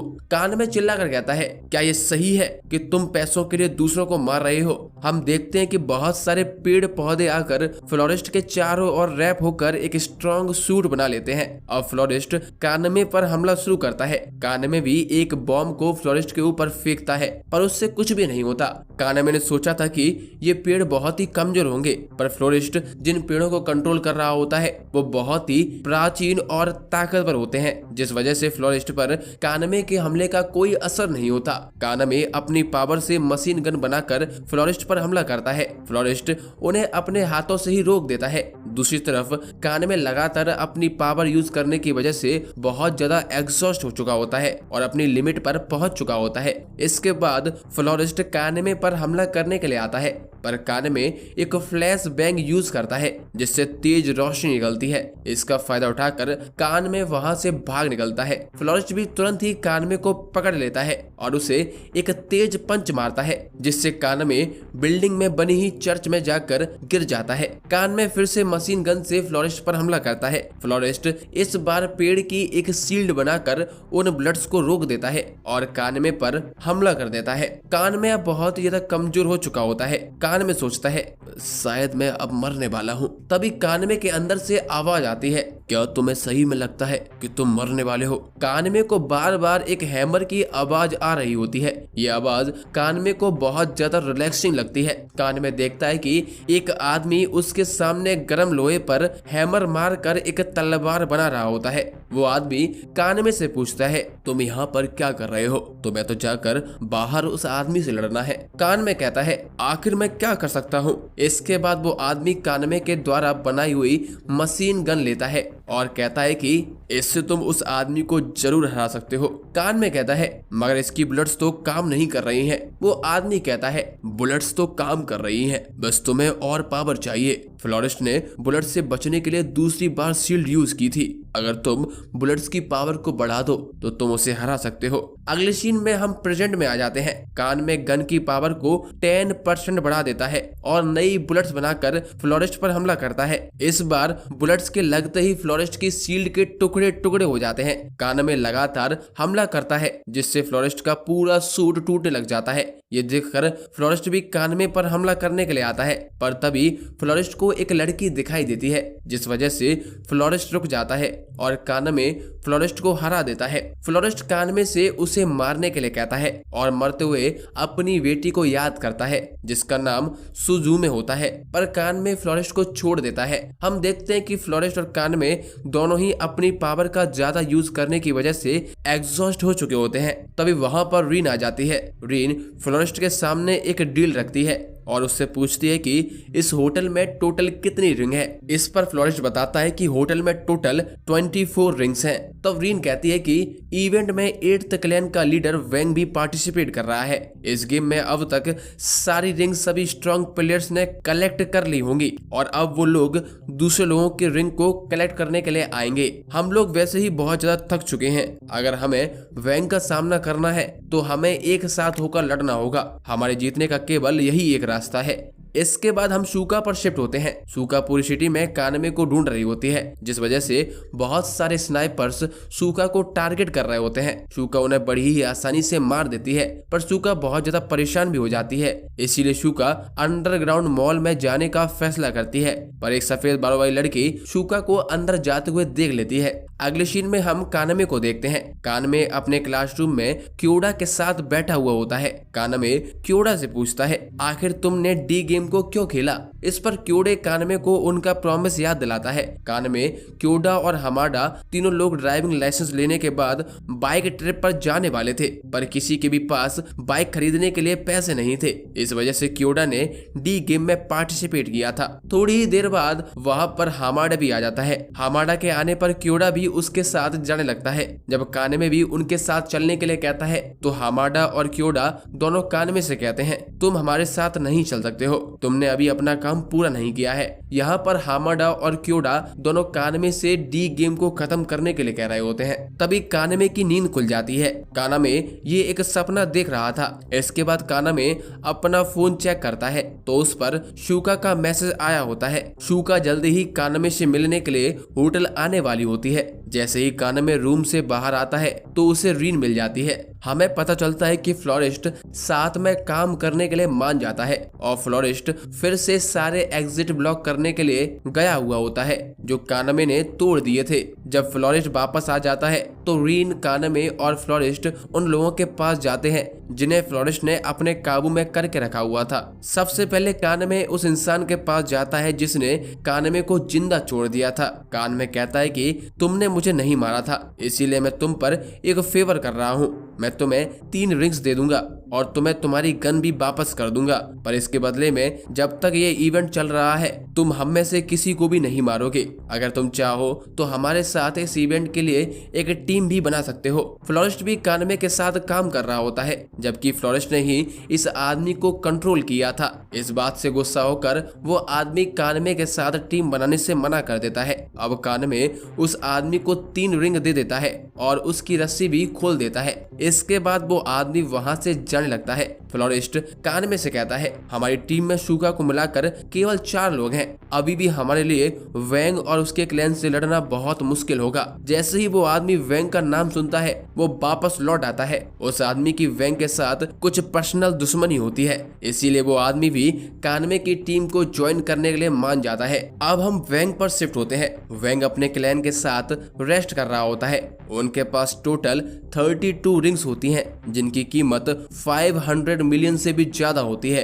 वैंग और रिंग्स को कलेक्ट करने के लिए उस होटल पर हमला करने का प्लान बनाता है जिसमें कानमे और बाकी सब होते हैं। इसके अलावा वैंग अपने क्लैन के 20 और मेंबर्स को शिबुया बुला लेता है जो इस इवेंट का पार्ट भी नहीं होते हैं, जिससे वैंग को और ज्यादा सपोर्ट मिल सके। हमें वैंग से पता चलता है कि जो भी प्लेयर इस इवेंट को जीतेगा उसे एक स्पेशल प्राइज दिया जाएगा। इसके बाद अगला सीन फिर से होटल का होता है। जिस इंसान ने कानमे को छोड़ दिया था उसने अभी तक एक मास्क पहना हुआ था। हमें अब उसका फेस दिखाया जाता है। इस इंसान का नाम रियूजी होता है। रियूजी के अलावा 2 लोग जिन्हें फ्लोरिस्ट ने काबू में करके रखा हुआ था। री ने उन दोनों को भी 3-3 रिंग दे दी थी। रिंग लेने के बाद वो लोग भी यहाँ से चुपचाप निकल गए। अब रियूजी कानमे से प्लान के बारे में पूछता है। कानमे कहता है कि यहाँ पर टोटल 15 रिंग है। फ्लोरिस्ट ने पूरी बिल्डिंग को सील कर दिया है। जैसे ही वैंग के लोग यहाँ आएंगे हम उन पर हमला करके उन्हें मार देंगे। रियूजी कहता है ये तो ठीक है, पर हम इन रिंग्स को आपस में कैसे बांटेंगे। रीन कहती है कि ये 15 रिंग से हमें टोटल 3800 पॉइंट्स मिलेंगे। कानमे कहता है कि इनमें से आधे पॉइंट्स हम फ्लोरिस्ट को दे देंगे क्योंकि उन्होंने सबसे ज्यादा मेहनत की है। उसके बाद बाकी बचे पॉइंट्स को हम आपस में डिवाइड कर लेंगे। इसमें इतनी रिंग है कि हम सभी आसानी से इवेंट्स को पास कर सकते हैं। तभी रीन की नजर रिंग्स के पॉइंट स्ट्रक्चर पर पड़ जाती है। रीन बताती है कि शुरुआत में तो देखने से ऐसा लगता था कि सभी रिंग्स को पॉइंट उनके अंदर लगे हुए मटेरियल के अकॉर्डिंग दिया गया है, पर ऐसा नहीं है। रिंग को पॉइंट एक रैंडम ऑर्डर में दिए गए हैं। इसी के साथ रीन गेम के एक रूल के बारे में भी बात करती है जिसमें लिखा होता है कि टाइम खत्म होने से पहले अगर गेम क्लियर नहीं किया गया तो जिस भी प्लेयर के पास 3 रिंग से कम होंगी उसके लिए गेम ओवर हो जाएगा। पर गेम क्लियर करने का मतलब क्या है? अगर कोई गेम क्लियर कर लेता है तो जिसके भी पास 3 रिंग से भी कम रिंग होंगी वो लोग भी बच सकते हैं। कानमे कहता है कि रीन सही कह रही है। वैसे भी गेम में ये कहीं नहीं लिखा कि गेम का आखिरी ट्रेजर रिंग ही है। ये सब सुनकर रियूजी कहता है ठीक है, ये सब हम बाद में फिगर आउट कर लेंगे, पर अभी हमें वैंग से कैसे लड़ना है इस बात पर फोकस करना है। आगे फ्लोरिस्ट कानमे से शूका के बारे में पूछता है। कानमे कहता है कि शूका ने कहा था कि वो होटल पहुंचकर मैसेज कर देगी। तभी कानमे के पास शूका का मैसेज आता है जिसमें शूका हेल्प के लिए कहती है। शूका हेल्प के लिए कह रही है, ये देखकर कानमे को लगता है कि शूका बस मजाक कर रही है क्योंकि वो ऑलरेडी बहुत ज्यादा पावरफुल है। इसके बाद हम थोड़ा पीछे जाते हैं। जब शूका अंडरग्राउंड मॉल में गई थी, शूका को वहां कोई भी रिंग नहीं दिखाई देती।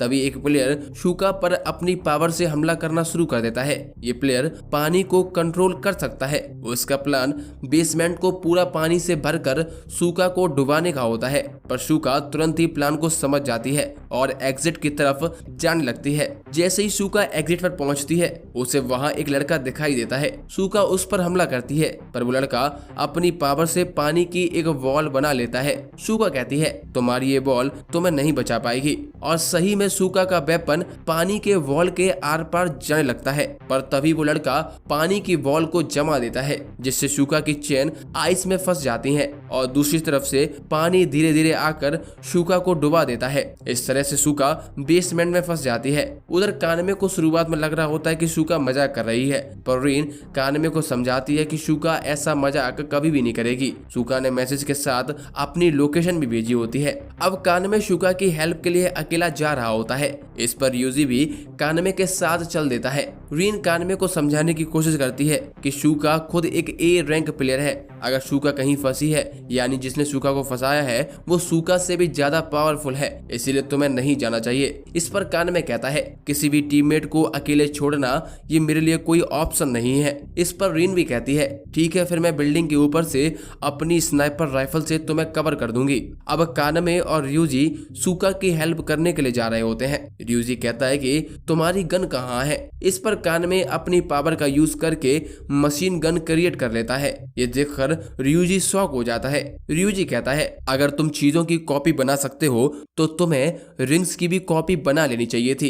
इस पर कानमे कहता है, मैं चीजों को देखकर बता सकता हूँ कि मैं इसकी कॉपी बना सकता हूँ या नहीं। ज्यादा कॉम्प्लेक्स चीजें जैसे फोन और कार मैं कॉपी नहीं कर सकता हूँ। इसी तरह से रिंग भी केवल मेटल की नहीं बनी हुई है, इन्हें कॉपी नहीं किया जा सकता। अब कानमे ryuji से उसकी पावर के बारे में पूछता है। ryuji कहता है कि मेरी पावर बहुत ही बेकार है, मैं केवल ये बता सकता हूँ कि कोई इंसान सच बोल रहा है या झूठ। वैसे भी आजकल सभी लोग बस झूठ ही बोलते हैं। इसके बाद हम रीन पर शिफ्ट होते हैं। रीन बिल्डिंग के ऊपर से कानमे और ryuji को कवर कर रही होती है। रीन साथ में रिंग के बारे में भी सोच रही होती है। तभी उसे अपनी रिंग पर एक QR कोड दिख जाता है। जैसे ही रीन वो स्कैन करती है, उसे एक नंबर मिलता है। तभी वहां पर फ्लोरिस्ट भी आ जाता है। फ्लोरिस्ट भी जब अपनी रिंग देखता है तो उससे हमें पता चलता है कि सेम टाइप की रिंग के ऊपर सेम नंबर होता है, जबकि हर टाइप की रिंग के ऊपर एक डिफरेंट नंबर होगा। इसीलिए रिंग कहती है कि हमें हर तरह की रिंग को कलेक्ट करना होगा। बिल्डिंग में कोई भी डायमंड और एमराल्ड टाइप की कोई रिंग नहीं है, इस वजह से उनके पास 2 रिंग की कमी होती है। फ्लोरिस्ट कहता है, गेम के फर्स्ट राउंड के बाद फिर से रिंग की पोजीशन चेंज होगी, तो हो सकता है कि सेकंड राउंड में हमें बाकी की रिंग्स मिल जाए। जैसे ही न्यूज रिंग को पता लगती है, उसे समझ आ जाता है कि वैंग बिल्डिंग पर कब हमला करने वाला है। इसीलिए रिन फ्लोरिस्ट के साथ अपने डिफेंस को और स्ट्रॉन्ग करने के बारे में डिस्कस करने लग जाती है। दूसरी तरफ कानमे और ryuji अंडरग्राउंड मॉल की तरफ जा रहे होते हैं। तभी उन्हें एक लड़की दिखाई देती है। ये वही लड़की होती है जो शूका पर नजर रखे हुए थी। कानमे और ryuji उस लड़की से अपने हथियार डालने के लिए कहते हैं, पर उस लड़की के पास कोई भी हथियार नहीं होता। ऊपर से वो लड़की कानमे और ryuji पर हमला करने से भी मना कर देती है। ये देखकर कानमे और ryuji वहां से जाने लगते हैं।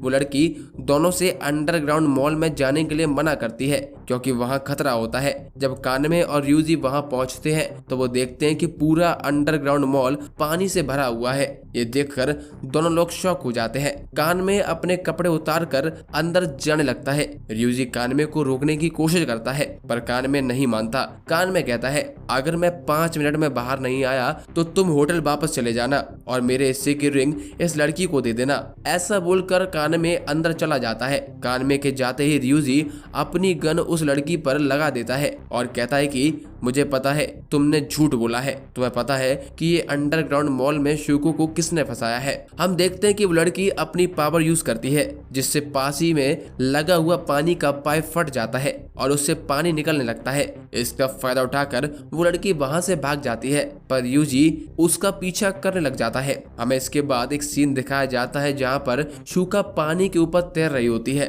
पर पानी बहुत ही ज्यादा ठंडा होता है। इस वजह से शुका बेहोश होकर पानी में गिरने लगती है। शुका सोचती है मैं अपना बदला नहीं ले पाऊंगी और अब मेरा भी गेम ओवर हो जाएगा, क्या कान में मुझे याद करेगा। फिर शुका सोचती है मरने के बाद भी मैं अपने मम्मी पापा से तो मिल पाऊंगी। अब हम फिर से रियूजी पर शिफ्ट होते हैं। लड़की रियूजी से बचकर कहीं छिप जाती है। हमें दिखाया जाता है कि इस लड़की का नाम सुई होता है।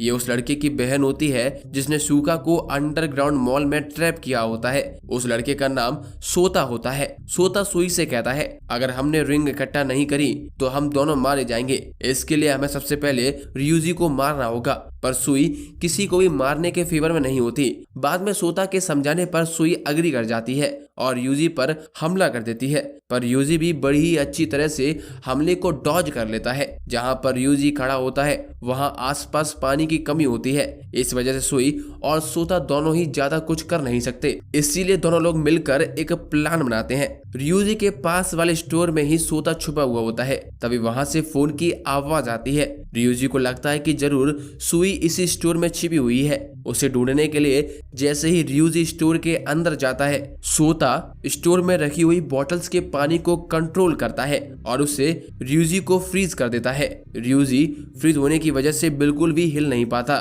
सोता जैसे ही रियूजी को मारने वाला होता है तभी उसका हाथ अपने आप रुक जाता है। हमें दिखाया जाता है कि सुई और सोता दोनों एक ही इंसान है। सुई के अंदर उसके भाई सोता की भी सोल होती है। सुई सोता को रोक देती है जिससे रियूजी बच जाता है। सोता कहता है हमें अगर जिंदा रहना है तो हमें रिंग्स को कलेक्ट करना होगा, पर सुई कहती है अगर किसी को मारकर मुझे जीना पड़े तो मुझे ऐसी जिंदगी नहीं चाहिए। अगली सीन में हम कानेमे पर शिफ्ट होते हैं। कानेमे को अंडरग्राउंड मॉल में एक आइस की वॉल दिखाई देती है जिस वजह से पानी बहुत ज्यादा ठंडा होता है। कानेमे उस वॉल को तोड़ने के लिए गन को जनरेट करता है और शूट करके वॉल में एक होल कर देता है। कानेमे को अभी भी शुका कहीं भी दिखाई नहीं देती, इसलिए कानेमे फोन से शुका की रिंग को ट्रैक करता है। तब उससे पता चलता है कि शुका पानी में डूब गई है। इसके बाद कानेमे होल से बॉल की दूसरी तरफ जाता है और शुको को बचा लेता है। शुका की सांस चल रही होती है पर शुका के लंग्स में पानी भर चुका होता है। कानेमे अकेले शुका को इस हालत में बाहर नहीं ले जा सकता, इसीलिए शुका को होश में लाने के लिए कानेमे उसे CPR देता है। थोड़ी ही देर में शुका को होश आ जाता है। कानेमे को अपने सामने देखकर शुका बहुत ज्यादा खुश हो जाती है और उसे गले लगा लेती है। शुका कानेमे को उसे बचाने के लिए शुक्रिया कहती है और उसे किस कर लेती है। ये देखकर कानेमे शर्मा जाता है। कानेमे शुका को बचा लेता है। इस वजह से शुका कानेमे पर पूरा ट्रस्ट करने लगती है, इसीलिए शुका कानेमे को अपने डी गेम खेलने का रीजन बता देती है। शुका के पेरेंट्स को किसी डी गेम खेलने वाले ने मार दिया था। जब शुका ने अपने पेरेंट्स का फोन चेक किया तो उसे उनके फोन में डी गेम मिला, जिसके बाद शुका ने उस आदमी को और डी गेम बनाने वाले को मारने के लिए गेम खेलना शुरू कर दिया। इसके बाद कानेमे शुका से पूछता है क्या तुम अपनी पावर अब यूज कर सकती हो। इस पर शुका कहती है मैं थोड़ा कमजोर महसूस कर रही हूँ पर मैं अपनी पावर यूज कर सकती हूँ। शुका साथ में ये भी बताती है कि उसकी चेन्स अंदर ही कहीं छूट गई हैं। इस पर कानेमे अपनी पावर से शुका की चेन्स जनरेट कर देता है। इसके बाद शुका और कानेमे वहां से इजीली निकल जाते हैं। अब हम एक सीन देखते हैं जहां पर 8th क्लैन और वैंग होटल पर हमला करने के लिए रेडी हो जाते हैं। हम देखते हैं कि वैंग भी रिंग्स पर बने हुए QR कोड को नोटिस कर लेता है। तभी गेम का सेकंड राउंड शुरू हो जाता है। इससे होटल की छत पर एक डायमंड रिंग ट्रांसपोर्ट हो जाती है। वैंग कहता है कि ये सही समय है, हमने जो 20 लोग बुलाए थे वो भी आने वाले हैं, चलो अब होटल को पूरी तरह से लूट लेते हैं। अब हम फिर से कानेमे पर शिफ्ट होते हैं। कानेमे और शुका स्टोर में रियूजी और सुई से मिलते हैं। कानेमे के फोन पर रीन का मैसेज भी आ जाता है। रीन बताती है कि हमें एक डायमंड रिंग और मिल चुकी है। कानेमे भी रीन को इधर की सारी सिचुएशन बता देता है। सुई ने शुका को ट्रैप किया था। ऐसे केस में शुका सुई को जिंदा नहीं छोड़ती, पर शुका इस बार सुई को माफ कर देती है। क्योंकि अगर ये इंसिडेंट नहीं होता तो सूका और कानमे इतने क्लोज नहीं आ पाते। सूका के कपड़े डूबने की वजह से गीले होते हैं, पर सुई अपनी पावर से सूका के कपड़ों से पानी को खींच लेती है। इससे सूका के कपड़े सूख जाते हैं। सुई की पावर देखकर सूका इंप्रेस हो जाती है। सुई बताती है कि मैं अभी भी अच्छे से अपनी पावर को कंट्रोल नहीं कर सकती हूँ, पर मेरा भाई सोता अपनी पावर्स को बहुत अच्छे से कंट्रोल कर सकता है। कानमे और सूका को सोता के बारे में कुछ पता नहीं होता। इस पर सुई बताती है कि एक एक्सीडेंट में सोता की मौत हो गई थी, पर जब मैंने डी गेम में विश करी तो उससे सोता की सोल वापस आ गई और अब वो मेरे साथ मेरी बॉडी में रहता है। ये बात सुनकर सभी लोग चौंक जाते हैं। सुई बताती है कि ये बात मुझे स्कूल से पता चली थी, जो कोई जिस पावर की डिमांड करता है उसे डी गेम में वही पावर मिल जाती है। ये बात भी सभी के लिए एकदम नई होती है। आगे सूका सुई को अपने क्लैन के लिए रिक्रूट करती है। सुई कहती है कि मैं लड़ने के लिए नहीं बनी हूँ। इस पर सूका सुई से कहती है, कौन कह रहा है तुम किसी से लड़ो, मैं तुम्हें साफ सफाई और लॉन्ड्री के काम के लिए रख रही हूँ। इस पर सुई भी मान जाती है। सभी लोग आपस में बात कर रहे होते हैं, तभी होटल से एक तेज धमाके की आवाज आती है। ये देखकर सभी लोग समझ जाते हैं कि वैंग ने होटल पर हमला शुरू कर दिया है। कान में सोच में पड़ जाता है कि आखिर हम अब रिंग्स का क्या करें। ऊपर से सूका अभी लड़ने के लिए बिल्कुल भी रेडी नहीं है। अगर हम रिंग्स के साथ निकलें तो वैंग हमें आसानी से ढूंढ लेगा। कान में ये सब सोच रहा होता है, तभी उसके पास रीन का मैसेज आता है। रीन का मैसेज पढ़कर कान में बहुत ज्यादा कॉन्फिडेंट हो जाता है। इसके बाद कान में सूका को सारी रिंग्स को छोड़ने को कह देता है, क्योंकि अब उनके पास सारे रिंग्स के QR कोड होते हैं। अब सभी लोग गेम क्लियर करने के लिए जा रहे हैं और उनके लिए बाकी रिंग्स का कोई मतलब नहीं है। इसलिए रीन भी अब बिल्डिंग छोड़ने वाली होती है, पर फ्लोरिस्ट बिल्डिंग छोड़ने से मना कर देता है। रीन कहती है कि अगर हम सब 5 लोग मिलकर वैंग का सामना करें तो शायद हम वैंग को हराने में कामयाब हो सकते थे, पर अब तुम अकेले हो। इस पर फ्लोरिस्ट कहता है, मेरी बेटी को हार्ट की प्रॉब्लम है, इसके लिए मुझे बहुत सारे पैसों की जरूरत है, इसीलिए मुझे सारी रिंग्स चाहिए। मेरी बेटी तुम्हारी ही एज की होगी। इस पर रीन कहती है, अगर मैं तुम्हारी बेटी की जगह होती और अगर मुझे पता चलता कि मेरे पिता मर गए और अब मैं उन्हें कभी नहीं देख पाऊंगी तो ये बात मेरे लिए मेरी बीमारी से भी ज्यादा बुरी होती। इसके बाद रीन गुड लक बोल कर वहां से चली जाती है। अब फ्लोरिस्ट भी वैंग से लड़ने के लिए रेडी हो जाता है। हम देखते हैं कि 8th क्लैन के मेंबर होटल में एंटर कर चुके होते हैं। उनमें से एक सिग भी होता है, जिसके पास फ्लेम पावर होती है। सिग की पावर के आगे फ्लोरिस्ट की पावर कुछ भी नहीं होती, क्योंकि आग पेड़ों को बड़ी ही आसानी से खत्म कर सकती है। होटल में ऊपर जाने के लिए 2 ही रास्ते हैं, पहली सीढ़ियां और दूसरी लिफ्ट। लिफ्ट में पहले ही फ्लोरिस्ट ने जाल बिछाया होता है। सिग सोचता है कि लिफ्ट से मैं फ्लोरिस्ट को जल्दी ही पकड़ सकता हूँ, इसीलिए सिग सीधा लिफ्ट में चला जाता है। जैसे ही सिग लिफ्ट में एंटर करता है, फ्लोरिस्ट उस पर हमला कर देता है, पर सिग तुरंत ही सारे पेड़ों को जलाकर राख कर देता है। जब सिग ऊपर पहुंचता है तो वो देखता है कि सारी रिंग्स हर एक फ्लोर पर बिखरी पड़ी हुई हैं। ये देखकर सिग सोचता है, जरूर सभी लोग अपनी रिंग्स यहाँ छोड़कर भाग गए हैं। अब सिग अपने सभी साथियों को सामने लिफ्ट से ऊपर आने के लिए मैसेज करता है। मैसेज देखकर सिग के सभी साथी खुश हो जाते हैं, पर हम देखते हैं कि ऊपर से जो लिफ्ट आती है उसमें खुद फ्लोरिस्ट होता है। लिफ्ट से आते ही फ्लोरिस्ट सभी पर हमला शुरू कर देता है। फ्लोरिस्ट एक आदमी को पकड़कर उससे वैंग का पता पूछता है, पर उस आदमी के पास बॉम्ब होता है, जिससे वो सुसाइड कर लेता है। इससे 8th क्लैन के सभी आदमी मारे जाते हैं जो ग्राउंड फ्लोर पर थे। फ्लोरिस्ट खुद को बचा लेता है, पर उससे काफी चोट आ जाती है। फ्लोरिस्ट अब सीधा जाकर सिग से लड़ने के लिए ऊपर के फ्लोर्स तक पहुंच जाता है। फ्लोरिस्ट ने सिग के सभी साथियों को मार दिया है। ये देखकर सिग बहुत ज्यादा गुस्से में आ जाता है और फ्लोरिस्ट पर हमला कर देता है। दूसरी तरफ रिन सही सलामत बिल्डिंग से बाहर निकल जाती है। गेम की शुरुआत में टोटल 300 लोगों ने पार्टिसिपेट किया था, पर अब केवल 98 लोग बचे होते हैं। रिन के पास सभी रिंग्स के ऊपर लिखे हुए नंबर्स होते हैं। रिन सोच रही होती है कि आखिर इन पर लिखे हुए नंबर्स का क्या मतलब है। रिन हर एक मटेरियल का वेट, डिफरेंट कॉम्बिनेशन सबके बारे में सोचने लग जाती है, जिससे उसे कोई क्लू मिल जाए। तब रिन को पता चलता है कि अगर हम सभी रिंग्स को उनकी हार्डनेस के हिसाब से अरेंज करें तो हमें एक कोऑर्डिनेट्स मिलते हैं जो शिबुया स्टेशन के होते हैं।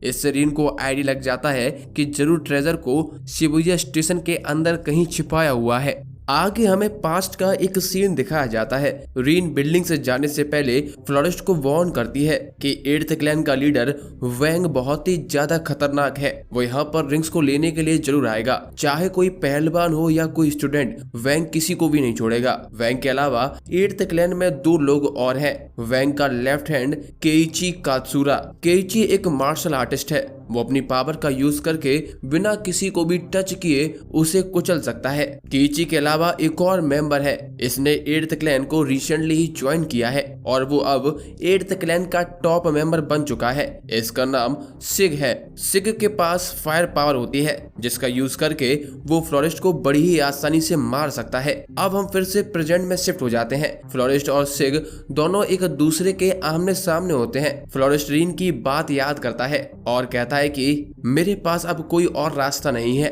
ऐसा सोचकर फ्लोरेस्ट भी लड़ने के लिए रेडी हो जाता है। दूसरी तरफ रीन शिवैया के पास पहुंच चुकी होती है। रीन सोचती है कि केवल हमारे पास ही डायमंड रिंग का कोड है, बस अब हमें उस कोड का यूज करके ट्रेजर की लोकेशन का पता लगाना है। जैसे ही रीन स्टेशन के अंदर घुसती है, हम देखते हैं कि वहां पर पहले से ही 8th क्लैन का लीडर वैंग प्रेजेंट होता है। वैंग ने अपने कुछ लोगों को होटल भेजा हुआ होता है और जो मेंबर गेम में पार्टिसिपेट नहीं कर रहे थे उन्हें शिबुया स्टेशन पर बुला लिया होता है जिससे वो लोग ट्रेजर को ढूंढ सके। हमें बीच में एक सीन दिखाया जाता है जहां पर इनुकाई कुछ लोगों को मारकर उनसे उनकी रिंग्स छीन लेता है जिससे डांजो क्लब के मेंबर्स आसानी से ये गेम को क्लियर कर सकें। आगे हम फिर से फ्लोरेस्ट और सिग की फाइट पर शिफ्ट होते हैं। सिग की पावर के सामने फ्लोरेस्ट बिल्कुल भी टिक नहीं पाता। फ्लोरेस्ट सोचता है ये तो अच्छा हुआ, रीन ने मुझे पहले ही सिग के बारे में बता दिया था। मैंने जगह जगह बॉम्ब प्लांट कर दिए हैं। सिग भले ही बॉम्ब की फायर से बच जाए पर बॉम्ब के प्रेशर से बच पाना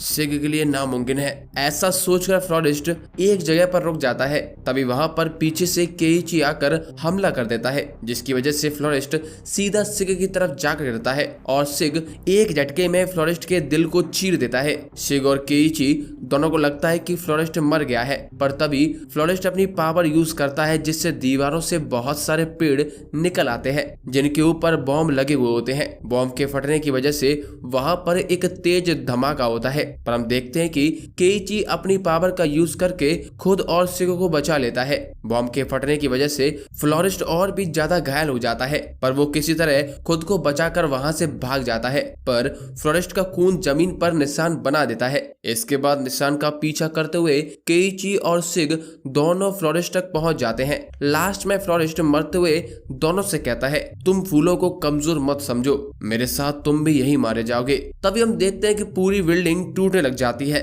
सिग सोचता है कि ये सब फ्लोरेस्ट की पावर की वजह से हो रहा है, अगर हम उसे मार दें तो ये सब रुक जाएगा, पर अब बहुत देर हो चुकी होती है। फ्लोरेस्ट मर चुका होता है और अब पूरी बिल्डिंग टूट रही होती है जिसमें पूरे 8th क्लैन के मेंबर हैं जो होटल में आए हुए होते हैं। सब के सब फंस चुके होते हैं। इसी बीच में हमें एक सीन दिखाया जाता है। फ्लोरेस्ट की बेटी एक सपना देखती है जिसमें उसके डैड उसे एक फ्लावर पॉट गिफ्ट करते हैं। जब फ्लोरेस्ट की बेटी को होश आता है तो उसे अपने रूम में वही फ्लावर पॉट दिखाई देता है। हम देखते हैं कि होटल की पूरी बिल्डिंग टूट जाती है और सभी 8th क्लैन के मेंबर वहीं मारे जाते हैं। कानमे और बाकी लोग दूर से ये सब देख रहे होते हैं। इसके बाद वो लोग भी शिबुया स्टेशन की तरफ रवाना हो जाते हैं। अगली सीन में हम फिर से रीन पर शिफ्ट होते हैं। रीन 8th क्लैन के मेंबर से छिप रही होती है। हमें वैंग के प्लान के बारे में बताया जाता है कि वैंग को शिबुया स्टेशन के बारे में तो पता होता है, पर उसे अभी भी ट्रेजर की असली लोकेशन का पता नहीं होता।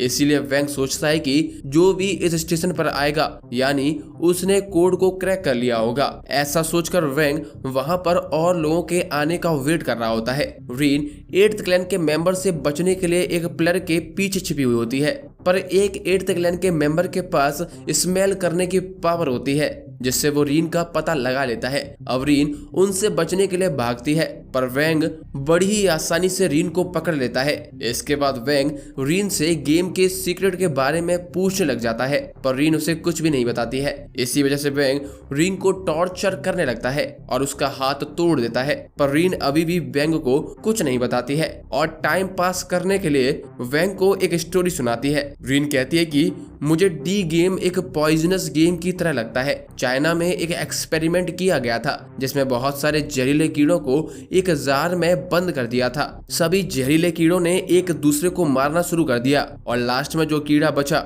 वो उन सभी में से सबसे जहरीला कीड़ा था। उस जहरीले कीड़े से मुझे तुम्हारी याद आती है, वेंग द किंग ऑफ वेनम। ये सुनकर वेंग को गुस्सा आ जाता है और वो रीन को मारने लगता है, पर तभी वहां पर कानामे और बाकी लोग पहुंच जाते हैं। शूका अपनी पावर से एक स्टन गन ग्रेनेड का यूज करती है जिससे तेज रोशनी चमकती है, जिससे वेंग और बाकी लोग थोड़ी देर के लिए डिस्ट्रैक्ट हो जाते हैं। तभी शूका अपनी चेन्स का यूज करके रीन को वेंग से बचा लेती है। आगे कानामे वेंग से कहता है, अगर तुम चाहो तो हम हाथ मिला लेते हैं और साथ में ट्रेजर को ढूंढ सकते हैं, नहीं तो हम एक दूसरे को मार सकते हैं। चॉइस तुम्हारे हाथ में है। कानमे की बात सुनकर वेंग हंसने लगता है और कहता है, 8th क्लैन केवल टेक एंड टेक रूल पर काम करता है, हम कभी किसी से हाथ नहीं मिलाएंगे। ऐसा बोलकर सभी 8th मेंबर कानमे और उसकी टीम पर हमला कर देते हैं। इस तरफ कानमे की टीम भी हमला शुरू कर देती है। हम देखते हैं कि रियूजी, सुई और शूका तीनों वेंग और बाकी मेंबर से लड़ रहे होते हैं, जबकि कानमे और रीन ट्रेजर ढूंढने के लिए निकल जाते हैं। सुई और सोता अपनी पावर का यूज करके चारों तरफ बर्फ जमा देते हैं, जिससे 8th क्लैन के मेंबर वहीं पर ट्रैप हो जाते हैं। हम देखते हैं कि वेंग सीधा शूका पर हमला करता है, जिससे शूका की चेन्स तुरंत टूट जाती है, पर यूजी सही समय पर वेंग पर फायर करता है, जिससे शूका बच जाती है। दूसरी तरफ कानमे रीन को छुपाने के लिए कोई जगह ढूंढने लगता है जहां पर शांति से बैठकर रीन असली ट्रेजर का पता लगा सके। आगे हमें वेंग की पावर के बारे में बताया जाता है। वेंग किसी भी चीज को चुटकियों में काट सकता है और इसके साथ ही वेंग 5 मीटर की डिस्टेंस के अंदर खुद को कहीं भी टेलीपोर्ट कर सकता है, पर वेंग दोनों पावर्स को एक साथ यूज नहीं कर सकता है। 5 मीटर डिस्टेंस का फायदा उठाकर रियूजी वेंग पर दूर से ही हमला करता है और उसे अपने पीछे आने को कहता है, पर वेंग रियूजी की चालाकी पहले से ही समझ जाता है, इसीलिए वेंग रियूजी को पकड़ने के लिए पीछे से अपने मेंबर्स को भेज देता है। रियूजी जब तक उन मेंबर्स से लड़ता तब तक वेंग रियूजी के पीछे पहुंच जाता है। रियूजी कुछ कर पाता उससे पहले ही वेंग रियूजी को पकड़ लेता है और उसका हाथ काट देता है। इससे रियूजी जोरों से चिल्लाने लग जाता है। दूसरी तरफ कानमे रीन को ऐसी जगह पर छुपा देता है जहां पर कोई भी रीन को ढूंढ ना सके। अब रीन सारी रिंग्स पर बने हुए नंबर्स के बारे में सोच रही होती है, पर उसे कुछ भी समझ नहीं आता। रीन सोचती है कि अगर मैंने इस ट्रेजर का पता नहीं लगाया तो बहुत सारे लोग मारे जाएंगे। इसी वजह से रीन अपनी पावर इंटरनल लाप्लास यूज करती है। इस पावर में रीन डीप स्लीप में चली जाती है और रिंग्स के नंबर पर अलग अलग कैलकुलेशन करने लग जाती है। इससे कुछ ही देर में रीन को ट्रेजर की लोकेशन का पता लग जाता है। अब हम फिर से वेंग पर शिफ्ट होते हैं। वेंग ने रियूजी को पकड़ा हुआ होता है। हमें बताया जाता है कि वेंग इतना ज्यादा क्रूल होता है कि वो अपनी कॉफी में दूसरों की कटी हुई उंगलियां डालकर पीता है। वो रियूजी के साथ भी यही करने वाला होता है, पर रियूजी एक सही मौके का वेट कर रहा होता है जब वेंग उसकी उंगलियां काटने वाला हो, जिससे वेंग उस समय खुद को टेलीपोर्ट नहीं कर पाएगा।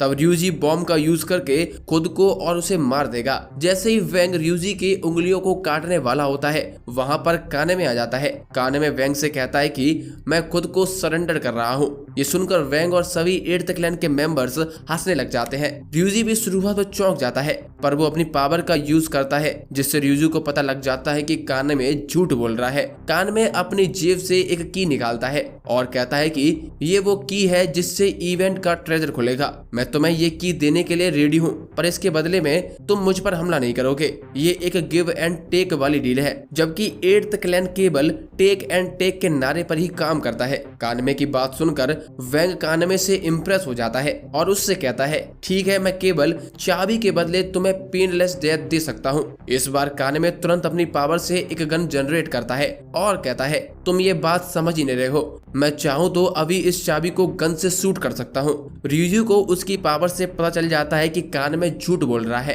पर रियूजी सोचता है कि वेंग 8th क्लैन के दूसरे मेंबर्स की तरह नहीं है। वेंग कभी भी इस झूठ में नहीं फंसने वाला है। पर हम देखते हैं कि वेंग सही में कानमे के झूठ में फंस जाता है। वेंग कानमे से कहता है कि तुम्हारे पास क्या प्रूफ है कि ये चाबी ट्रेजर की ही है। इस पर कानमे वेंग को बताता है कि तुम्हें भी शिबुया स्टेशन के बारे में रिंग से पता चल गया था, पर ट्रेजर की एग्जैक्ट लोकेशन डायमंड रिंग के अंदर छिपी हुई है। डायमंड रिंग का कोड है 888001। इसमें 888 शिबुया के एक स्टैचू हाचिको डॉग को रिप्रेजेंट करता है, जिसका मतलब इनाको डॉग बैंक से है। बाकी 001 उस बैंक के लॉकर का नंबर है। मेरे पास जो चाबी है वो इसी लॉकर की है। हमें पता चलता है कि कान में ये सब झूठ बोल रहा होता है, पर वेंग उसकी बात पर विश्वास कर लेता है क्योंकि ये गेम जीतने वाले को बहुत सारे पैसे मिलने वाले होते हैं, तो इतने सारे पैसों को रखने के लिए जरूर कोई सेफ जगह होनी चाहिए। इसीलिए वेंग कानमे की बात पर विश्वास कर लेता है और उससे कहता है कि ठीक है, मैं तुम्हें छोड़ दूंगा,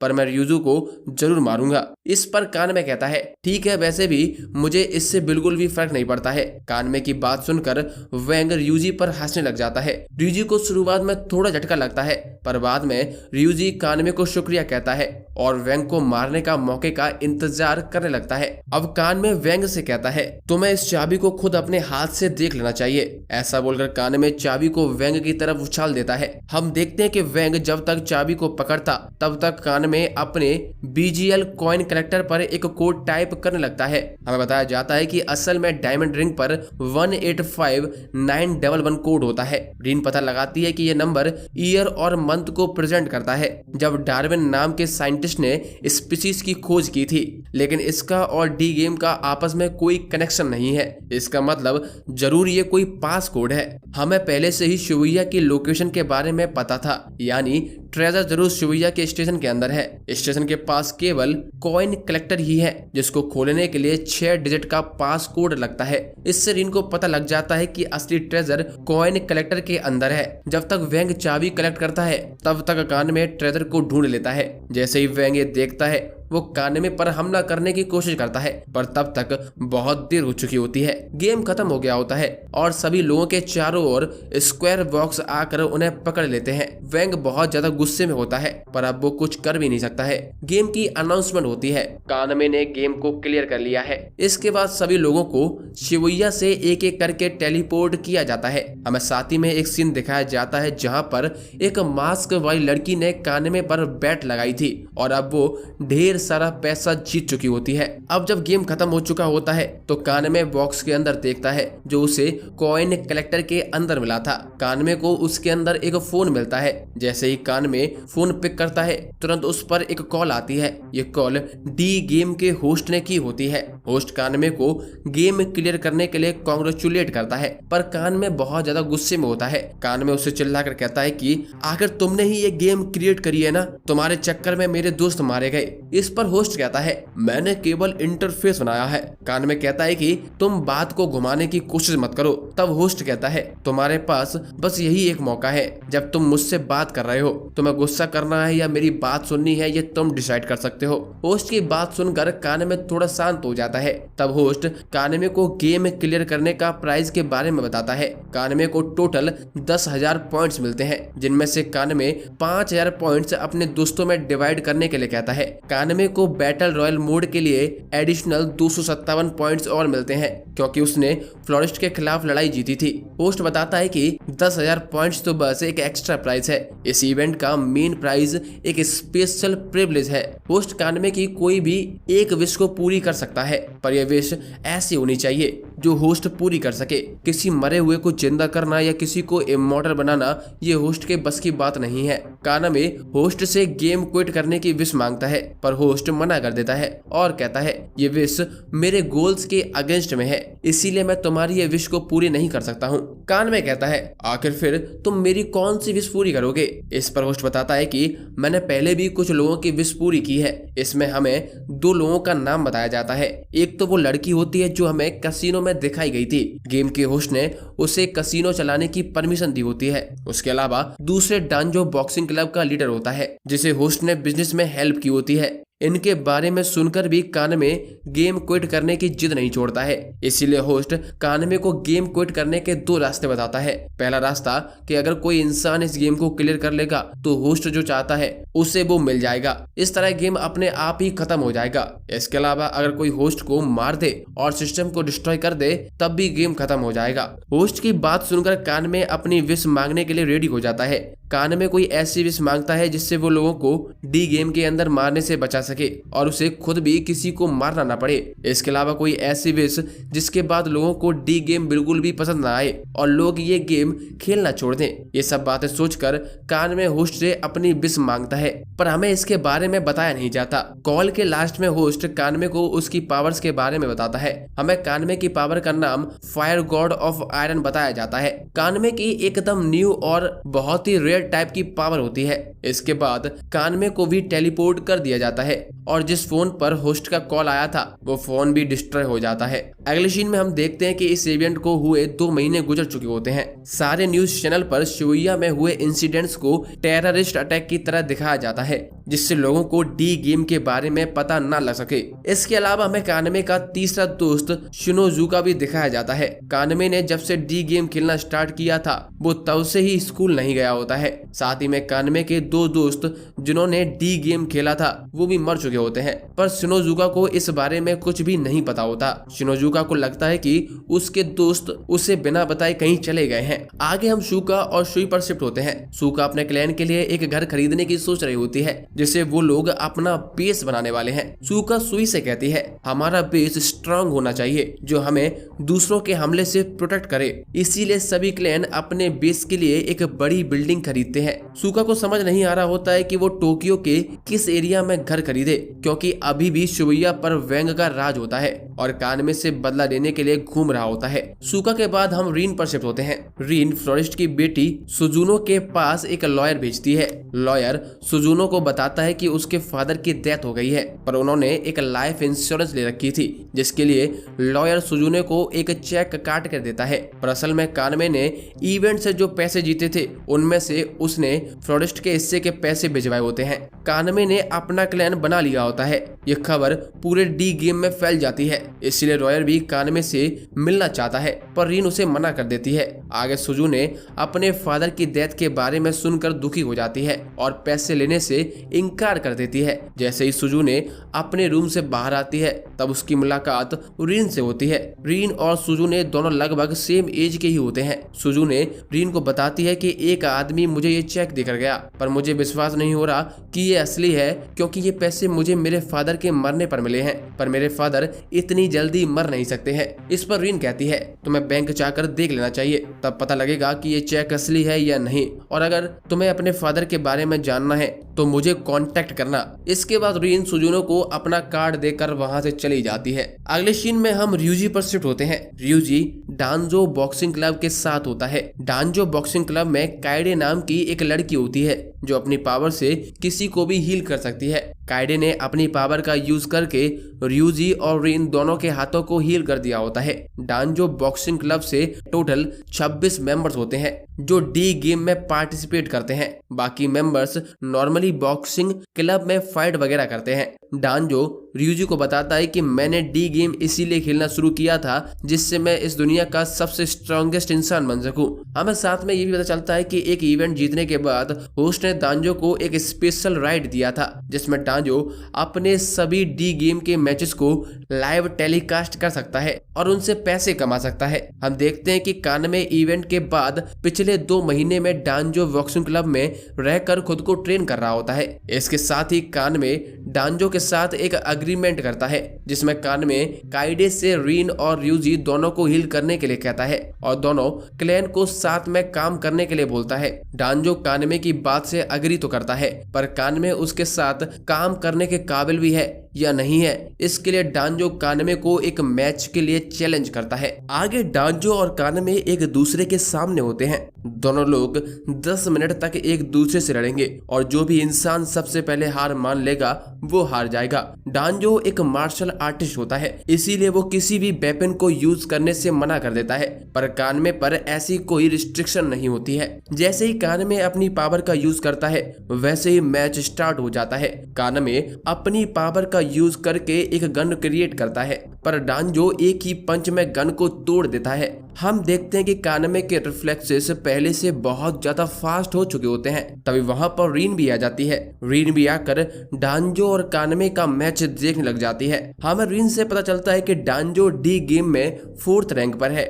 कानमे इतने स्ट्रॉन्ग अपोनेंट से बड़ी ही अच्छी तरह से लड़ रहा होता है, पर डांजो ने अब तक एक भी बार अपनी पावर यूज नहीं की होती है, जो कि कानमे के लिए बड़ी चिंता की बात होती है। कानमे डांजो से दूर रहकर उस पर गोलियां चला रहा होता है। डांजो अपनी रॉ पावर का यूज करके कानमे के पास पहुंच जाता है। कानमे लगभग हार ही गया होता है, पर तभी कानमे एक फेक बॉम्ब बनाता है और उसे डांजो की तरफ फेंकता है। डांजो खुद को बचाने के लिए अपनी पावर यूज करता है, जिससे डांजो की पूरी बॉडी स्टील जितनी हार्ड हो जाती है। इसका फायदा उठाकर कानमे फिर से अपनी पोजीशन स्ट्रॉन्ग करता है और डांजो पर गन पॉइंट कर कर खड़ा हो जाता है। कानमे को देखकर डांजो उससे इम्प्रेस हो जाता है और उसके साथ अग्रीमेंट करने के लिए भी रेडी हो जाता है। आगे दोनों लोग अपना मैच जैसे ही कंटिन्यू करते हैं, वहां पर वही मास्क वाली लड़की आ जाती है जिसने कानमे के ऊपर बेट लगाई थी। कानमे और डांजो को लगता है कि उस लड़की ने उन्हें मार दिया है,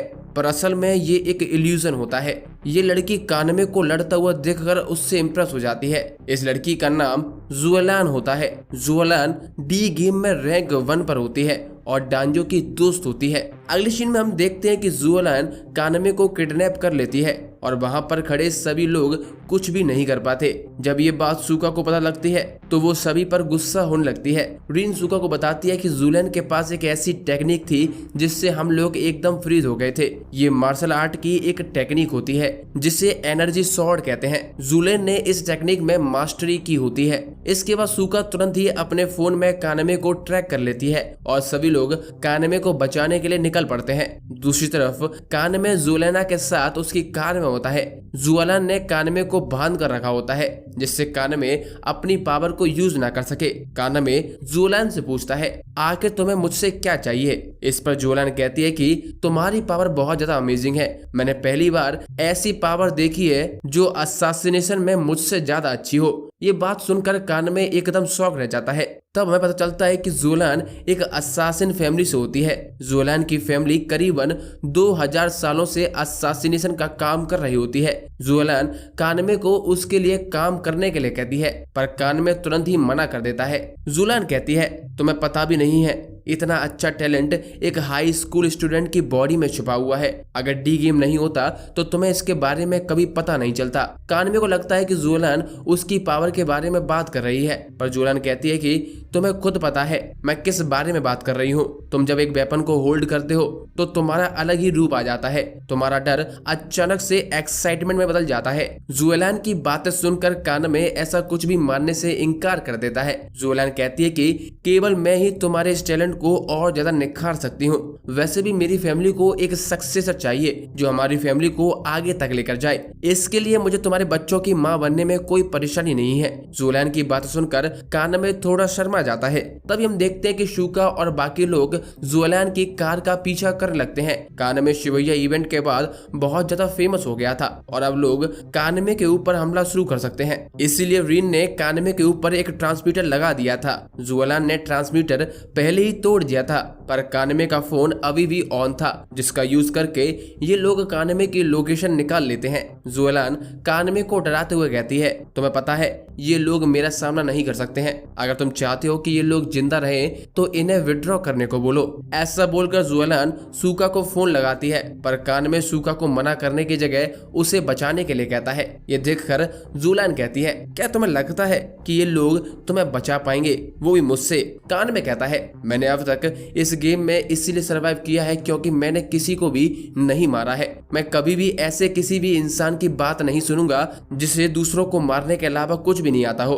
अब कानमे जुएलान के सामने एक शर्त रखता है और कहता है कि अगर तुम मेरे क्लैन सनसेट रेवन से बच जाती हो बिना किसी को भी मारे तो तुम जो कहोगी मैं वो करूंगा। जुएलान एक ही झटके में कानमे की शर्त को मान लेती है। उधर रीन अपनी गन से जुएलान की कार के टायर को शूट करती है, पर कार का टायर टायर बुलेट प्रूफ होता है, जिससे उन पर कोई असर नहीं होता। इसके बाद शुका भी अपनी कार से बाहर आ जाती है और जुएलान पर हमला करने के लिए रेडी हो जाती है। इसी बीच रीन डी गेम पर बैटल रॉयल मोड शुरू कर देती है।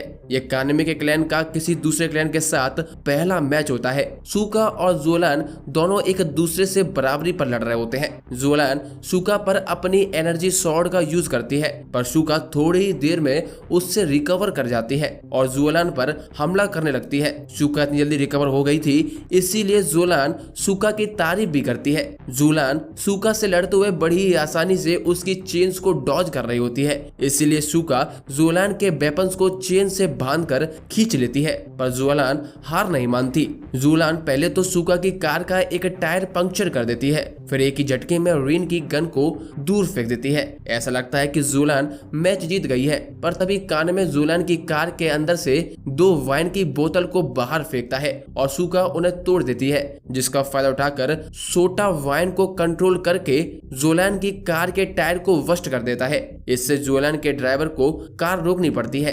कान में कार से बाहर आकर जुएलान से कहता है, हम लोग ये मैच जीत गए हैं, तुम्हें हार मान लेनी चाहिए। पर जुएलान कहती है, शायद तुमने ध्यान से देखा नहीं, ये मेरा इलाका है, यहाँ से तुम बचकर भाग नहीं सकते हो। तभी जुएलान का ड्राइवर आता है और जुएलान को समझाता है कि हमें हार मान लेनी चाहिए, हमारी कार का इंजन खराब हो चुका है, इसीलिए हम कार को ड्राइव नहीं कर सकते हैं, और साथ ही में तुमने कानमे को प्रॉमिस किया था कि तुम किसी को भी नहीं मारोगी, इसीलिए हमें हार मान लेनी चाहिए। वैसे भी ये मौका अलायंस बनाने का है, दुश्मन बनाने का नहीं। जुएलान अपने ड्राइवर की बात मान जाती है और हार मान लेती है। इस तरह कानमे का क्लैन सनसेट रेवन अपना पहला मैच जीत जाता है। शुका कानमे से कहती है कि क्या सही में हमें इसे जाना देना चाहिए। इस पर कानमे कहता है कि नंबर 1 रैंक वाले के अगेंस्ट जाना ठीक नहीं है, और ऊपर से इतना होने के बाद भी हमारे सारे मेंबर्स सही सलामत है, ये एक बड़ी बात है। इसके बाद कानमे जुएलान से कहता है, अब से तुम हमारे किसी मेंबर पर हमला नहीं करोगी और ना ही किसी को अपनी टीम में रिक्रूट करने की कोशिश करोगी। इस पर जुएलान कहती है, मैंने तुम्हें ऐसा कोई भी प्रॉमिस नहीं किया था, मैं जो चाहूँ वो कर सकती हूँ। इसके बाद जुएलान कानमे से उसका क्लैन सनसेट रेवन को ज्वाइन करने के लिए पूछती है। क्लैन के सभी मेंबर इस बात को अपोज करते हैं, पर कानमे कहता है, जुएलान भले ही कैसी भी हो, पर वो अपना प्रॉमिस पूरा करती है, उसने एक भी इंसान को नहीं मारा। इसीलिए कानमे जुएलान से कहता है, अगर तुम्हें हमारा क्लैन ज्वाइन करना है तो तुम्हें मुझसे एक प्रॉमिस करना होगा। अगर तुम कभी भी मेरे क्लैन को धोखा देने की सोचती हो तो तुम्हें सबसे पहले मुझे धोखा देना होगा। अगर तुमने कभी मेरे क्लैन को मारने की सोची तो तुम्हें सबसे पहले मुझे मारना होगा। जुएलान तुरंत ही प्रॉमिस को मान जाती है और कानमे के क्लैन सनसेट रेवन को ज्वाइन कर लेती है। इसके बाद हमें एक सीन दिखाया जाता है जहां पर 8th क्लैन के मेंबर कानमे के दोस्त शिनोजुका को किडनैप कर लेते हैं। किडनैप करने के बाद वेंग शिनोजुका की उंगलियां काट कर कानमे को इसका वीडियो बनाकर भेजता है। अगली सीन में हम देखते हैं कि रीन एक कैफे में कोटोरी नाम की लड़की से मिलती है। असल में रीन ने कोटोरी को वेंग पर नजर रखने के लिए हायर किया होता है। वेंग एक पुराने वेयर हाउस में छुपा होता है। फ्लोरिस्ट के आखिरी अटैक की वजह से 8th क्लैन के बहुत सारे मेंबर्स मारे जाते हैं और अब केवल 12 मेंबर्स ही बचे होते हैं, जिनमें सबसे पावरफुल वेंग और कीची ही होते हैं। फ्लोरिस्ट ने जो आखिरी अटैक किया था उसमें कीची बच जाता है, पर फ्लेम डीमन शिग मारा जाता है। इन्फो लेने के बाद रीन वहां से जाने लगती है। तभी कोटोरी रीन से उसे भी अपने क्लैन में शामिल करने के लिए कहती है। इस पर रीन कहती है कि हमारा क्लैन 8th क्लैन के साथ लड़ाई कर रहा है, तुम्हें हमारे क्लैन से दूर रहना चाहिए। पर कोटोरी कहती है, 8th क्लैन अब कमजोर हो चुका है, तुम लोग 8th क्लैन को आसानी से हरा सकते हो और शायद 1-2 लोग ही मारे जाएंगे। इस पर रीन कहती है, हमारा लीडर किसी को भी मरने नहीं देगा। ये सुनकर कोटोरी इंप्रेस हो जाती है। इसके बाद रीन वहां से चली जाती है। रीन जाते वक्त भी वेंग के बारे में सोच रही होती है। अब सनसेट रेवन में सभी को वेंग की पावर के बारे में पता होता है, ऊपर से सिग भी अब मर चुका होता है, इसीलिए इस समय 8th क्लैन से लड़ना थोड़ा इजी होता है। इसलिए रीन सोचती है कि वेंग के खिलाफ हमें जुएलान की जरूरत नहीं पड़ेगी।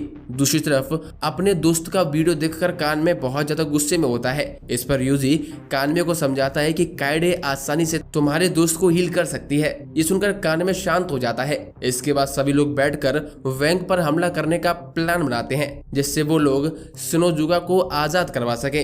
इस मिशन में डांजो बॉक्सिंग क्लब कानमे का साथ देता है। कान में जुलान को भी कांटेक्ट करने की कोशिश करता है पर उसका जुलान से कांटेक्ट नहीं हो पाता। आगे हम वेंग पर शिफ्ट होते हैं। 8th क्लैन के मेंबर शिनोजुका से कानमे की लोकेशन निकलवाने की कोशिश करता है पर शिनोजुका को कानमे के बारे में कुछ भी पता नहीं होता। वेंग कहता है कि इससे कोई फर्क नहीं पड़ता, कानमे अपने दोस्त को बचाने के लिए खुद हमारे पास आएगा। तभी हम देखते हैं कि पुलिस आकर पूरे वेयर हाउस को घेर लेती है। वेंग पुलिस से निपटने के लिए केइची को आगे भेज देता है। दूसरी तरफ कानमे भी वेंग की लोकेशन पर पहुंच जाता है। डांजो बॉक्सिंग क्लब पर किसी दूसरे क्लैन ने हमला कर दिया होता है, इसीलिए सभी मेंबर्स उनसे लड़ने के लिए चले जाते हैं। केवल इनुका ही कानमे की हेल्प करने के लिए आता है। कानमे के प्लान में सबसे पहले शिनोजुका को बचाना होता है और उसे एक सेफ प्लेस पर ले जाना होता है। कानमे के दोस्त के साथ इतना कुछ हो चुका होता है पर कानमे अभी भी किसी को मारना नहीं चाहता। हम देखते हैं कि शुका वेयर हाउस पर नजर रख रही होती है। जैसे ही केइची पुलिस पर हमला शुरू करता है, कानमे और उसकी टीम अपने प्लान पर काम करना शुरू कर देती है। केइची बड़ी ही आसानी से पुलिस को मार रहा होता है। जैसे ही ये न्यूज शिनोजुका को पता लगती है, वो बहुत ज्यादा डर जाता है। कुछ पुलिस वाले वेयर हाउस के पीछे से भी हमला करने की कोशिश करते हैं पर वेंग उन्हें बड़ी ही आसानी से काट डालता है। शिनोजुका को लगता है कि अब वो नहीं बचेगा। तभी शिनोजुका के पास एक फोन आकर गिरता है। ये फोन शुका ने गिराया होता है। फोन पर कानमे होता है। कानमे शिनोजुका को डी गेम खेलने के लिए कहता है जिससे शिनोजुका को भी पावर मिल जाए और कानमे बड़ी आसानी से उसे बचा सकता है। शिनोजुका की उंगलियां कट चुकी होती हैं, इसीलिए उसे फोन चलाने में बहुत दिक्कत हो रही होती है। इसीलिए शिनोजुका सोचता है कि काश उसके पास कोई ऐसी पावर होती जिससे वो किसी को भी बिना छुए कंट्रोल कर सकता। शिनोजुका जैसे तैसे डी गेम को ओपन कर लेता है। तभी डी गेम से एक स्नेक निकलता है और शिनोजुका को बाइट कर लेता है। अब शिनोजुका को भी पावर मिल चुकी होती है। शिनोजुका बिना किसी चीज को टच किए उसे कंट्रोल करने लग जाता है। वेंग अपने एक मेंबर शिंजी को शिनोजुका को मारने के लिए भेजता है पर जैसे ही शिंजी शिनोजुका को मारने के लिए आता है, शिनोजुका अपनी पावर से ब्लड को रोक लेता है और उसे दूर फेंक देता है। दूसरी तरफ कानमे वेयर हाउस के मेन गेट से अंदर एंटर करने की कोशिश करता है पर वहां पर केइची खड़ा होता है, इसीलिए सब लोग वहीं रुक जाते हैं। केइची से लड़ने के लिए इनुकाई रुक जाता है और बाकी लोग वेयर हाउस के अंदर चले जाते हैं। हम देखते हैं कि शिनोजुका को अपनी पावर पर बिल्कुल भी विश्वास नहीं हो रहा होता है। 8th क्लैन के और मेंबर्स शिनोजुका पर हमला करते हैं पर शिनोजुका बड़ी ही आसानी से उन्हें दूर फेंक देता है। तभी वहां पर वेंग आ जाता है। वेंग को देखकर शिनोजुका डर जाता है। वेंग कहता है अगर तुम्हें पावर मिली है इसका मतलब इसके पीछे कानमे का हाथ है, फिर कानमे भी यहीं आसपास ही होगा। वेंग कानमे को आवाज लगाता है और कहता है अगर तुम नहीं आए तो मैं इसके टुकड़े टुकड़े कर दूंगा। शिनोजुका सोचता है कि कानमे यहाँ आ चुका है तो मैं जरूर बच जाऊंगा, बस मुझे कानमे के यहाँ पहुंचने तक जिंदा रहना है। ऐसा सोचकर शिनोजुका वेंग पर हमला कर देता है। इसके बाद हम केइची और इनुकाई पर शिफ्ट होते हैं। हमें पता चलता है केइची मार्शल आर्ट कंपटीशन का सेमीफाइनलिस्ट था। सेमीफाइनल में लड़ते हुए केइची गलती से अपने अपोनेंट को मार देता है, जिसके बाद केइची बहुत ज्यादा गिल्ट में चला जाता है। तभी उसकी मुलाकात वेंग से होती है। वेंग केइची का ब्रेन वॉश कर देता है। वेंग कहता है कि तुमने केवल एक ही इंसान को मारा है, इसीलिए तुम्हें बुरा लग रहा है। अगर तुम लगातार लोगों को मारोगे तो तुम्हें बुरा लगना अपने आप ही बंद हो जाएगा। उसके बाद केइची वेंग की टीम को ज्वाइन कर लेता है। अब हम दोनों की फाइट पर शिफ्ट होते हैं। केइची एक स्ट्रॉन्ग मार्शल आर्टिस्ट होता है। इनुकाई के लिए केइची का सामना करना आसान नहीं होता, इसीलिए इनुकाई अपनी सुपर फास्ट स्पीड का यूज करने लगता है। हम देखते हैं कि सुई और रीन का काम पूरे मिशन पर नजर रखना होता है और टीम को सपोर्ट करना होता है। सुई और रीन 8th क्लैन के मेंबर्स को एक एक करके फ्रीज कर रहे होते हैं। इसके बाद हम कानमे और ryuji पर शिफ्ट होते हैं। ryuji और कानमे जब शिनोजुका को बचाने के लिए पहुंचते हैं तो हम देखते हैं कि वेंग ने पहले ही शिनोजुका को मार दिया होता है और उसके छोटे छोटे टुकड़े करके एक बॉक्स में डाल दिया होता है। जब कानमे को ये बॉक्स मिलता है तो कानमे बहुत ज्यादा दुखी हो जाता है। कानमे सोचता है ये सब मेरी गलती है जिसकी वजह से ये सब हुआ। तभी कानमे को अपने बाकी दोस्तों की मौत की याद आ जाती है, जिसके बाद कानमे एकदम शांत हो जाता है। हम देखते हैं कि वेंग वहां से जाने लगता है और अपने साथियों से कानमे को मारने के लिए कहता है। जैसे ही एक साथी गोली चलाने वाला होता है, कानमे तुरंत पलटकर उसे गोली मार देता है और वो मेंबर मर जाता है।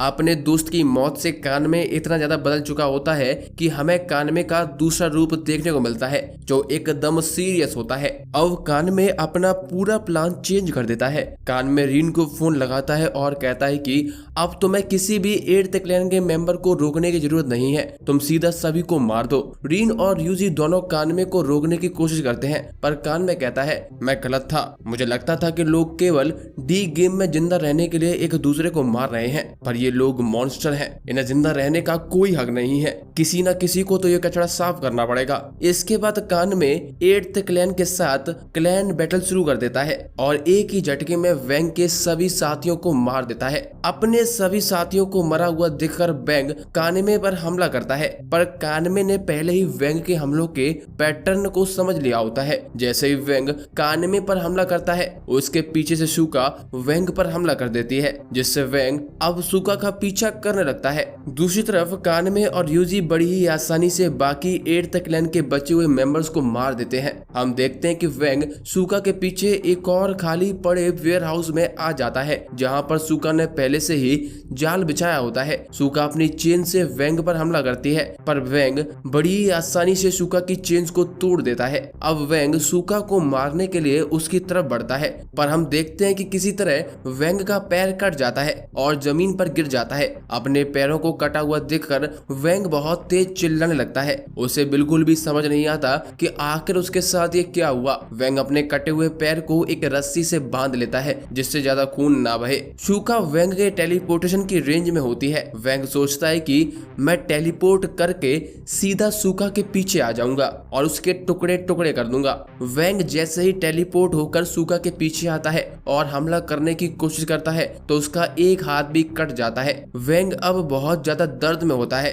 पर उसे अभी भी कुछ समझ नहीं आता। तभी वेंग के ऊपर एक खून की बूंद गिरती है। इससे वेंग को पता चलता है कि शुका ने पूरे कमरे में चारों तरफ वायर लगा कर रखे होते हैं, जिन्हें शुका अपनी पावर से कंट्रोल कर सकती है। जैसे ही वेंग तेजी के साथ इन वायर से टकराता है, उसके हाथ और पैर दोनों कट जाते हैं। अब वेंग को पता लग चुका होता है, तो शुका नाटक बंद करके सीधा वेंग को वायर से जकड़ लेती है। वेंग की बहुत ज्यादा बुरी हालत हो चुकी होती है और वो बस इस सिचुएशन से भागना चाहता है, पर वेंग सोचता है आखिर ये कैसे हो सकता है, मैं आज तक कभी भागने के बारे में नहीं सोचा हूँ, मैं खुद दूसरों को मारता आया हूँ। ऐसे सोचकर वेंग एक आखिरी बार ट्राई करता है। वेंग अपनी पावर का यूज करके शुका के साथ जगह बदल लेता है। ये वेंग की एक स्पेशल पावर होती है, जिससे शुका खुद वायर से बंध जाती है। वेंग को लगता है कि उसने शुका को पकड़ लिया है और अब वो जीत जाएगा, पर शुका सारे वायर्स को कंट्रोल कर रही होती है। इसी वजह से शुका को कुछ नहीं होता,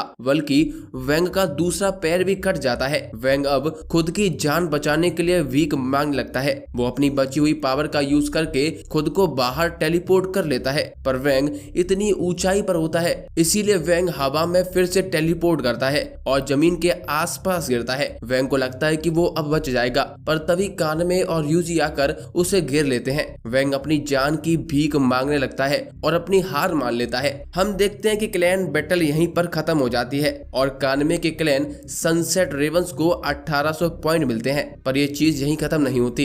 हमें यहाँ पर कानमे की विश के बारे में पता चलता है, जो उसने डी गेम के होस्ट से मांगी थी। कानमे किसी भी मैच पर पोकर का एक गेम खेल सकता है। अगर कानमे के अपोनेंट के पास कानमे से कम पॉइंट्स होते हैं, तो अपोनेंट के सारे पॉइंट्स कानमे को ट्रांसफर हो जाएंगे। सेम चीज वेंग के साथ होती है। मैच हारने के बाद कानमे को 8869 पॉइंट्स मिलते हैं, जो कि वेंग और उसके सारे क्लैन मेंबर्स ने जोड़ रखे थे। इस वजह से केइची के सारे पॉइंट्स खत्म हो जाते हैं और वो मारा जाता है। इसी तरह वेंग के भी धीरे धीरे बॉडी पार्ट्स गायब हो रहे होते हैं। वेंग याद करता है कि शिनजी के कहने पर उसने पहली बार डी गेम खेला था, जिसके बाद वेंग को दूसरों को मारने में मजा आने लगा। वेंग को लगा था कि वो एक किंग है, पर अब वो मरने वाला है। वेंग को रीन की बात याद आती है, जो रीन ने शिबुया स्टेशन पर कही थी। वेंग वेनेमस का किंग है। सभी जहरीले कीड़े एक दूसरे को मारकर खा जाते हैं, उनमें से जो बचता है वही सबसे ज्यादा जहरीला होता है। कानमे ने वेंग को मार दिया है, इसीलिए अब नया किंग कानमे है। कानमे को वेंग पर अभी भी इतना ज्यादा गुस्सा होता है कि कानमे अपनी गन की सारी बुलेट्स वेंग के सर पर शूट कर देता है और वेंग को मार देता है। वेंग के मरने के बाद कानमे कसम खाता है कि मेरे सभी दोस्त इस गेम की वजह से मारे गए, जब तक मैं इस गेम के होस्ट को मार नहीं देता हूँ तब तक मैं चैन की सांस नहीं लूंगा, चाहे इसके लिए मुझे किसी को भी मारना पड़े। इस बात पर सभी लोग कानमे का साथ देने के लिए मान जाते हैं। अगली सीन में हमें एक इंसान दिखाया जाता है, इसका नाम ओबरो होता है। ओबरो गेम के होस्ट के लिए काम करता है। गेम के होस्ट ने पहले ओबरो को वेंग पर नजर रखने के लिए कहा था, पर वेंग के मरने के बाद नेक्स्ट बिग थिंग कानमे होता है, इसीलिए गेम का होस्ट ओबरो को कानमे पर नजर रखने के लिए कहता है। दूसरी तरफ वेंग को मारने के बाद सनसेट रेवन धीरे धीरे करके अपनी टेरिटोरी बड़ा कर रही होती है। कानमे और बाकी सभी मेंबर्स दूसरे क्लैन वालों को एक एक करके मारना शुरू कर देते हैं। जो भी कोई उनकी टेरिटोरी में डी गेम खेलता है, कानमे हर क्लैन से केवल एक मेंबर को जिंदा छोड़ता है, जिससे वो लोग जाकर दूसरों को बता सके कि सनसेट रेवन क्लैन की टेरिटोरी में जो भी डी गेम खेलेगा वो मारा जाएगा। इस तरह कानमे जापान के पूरे कैंटो रीजन में डी गेम बंद करवा देता है। इसी के साथ ये सीजन भी खत्म हो जाता है। दोस्तों ये था डार्विन्स गेम। आपको कैसा लगा है प्लीज हमें कमेंट में जरूर बताएं। अगर आपको अच्छा लगा है तो वीडियो को लाइक करें, चैनल को सब्सक्राइब करें और हाँ, कमेंट करना ना भूलें, हमें अच्छा लगता है।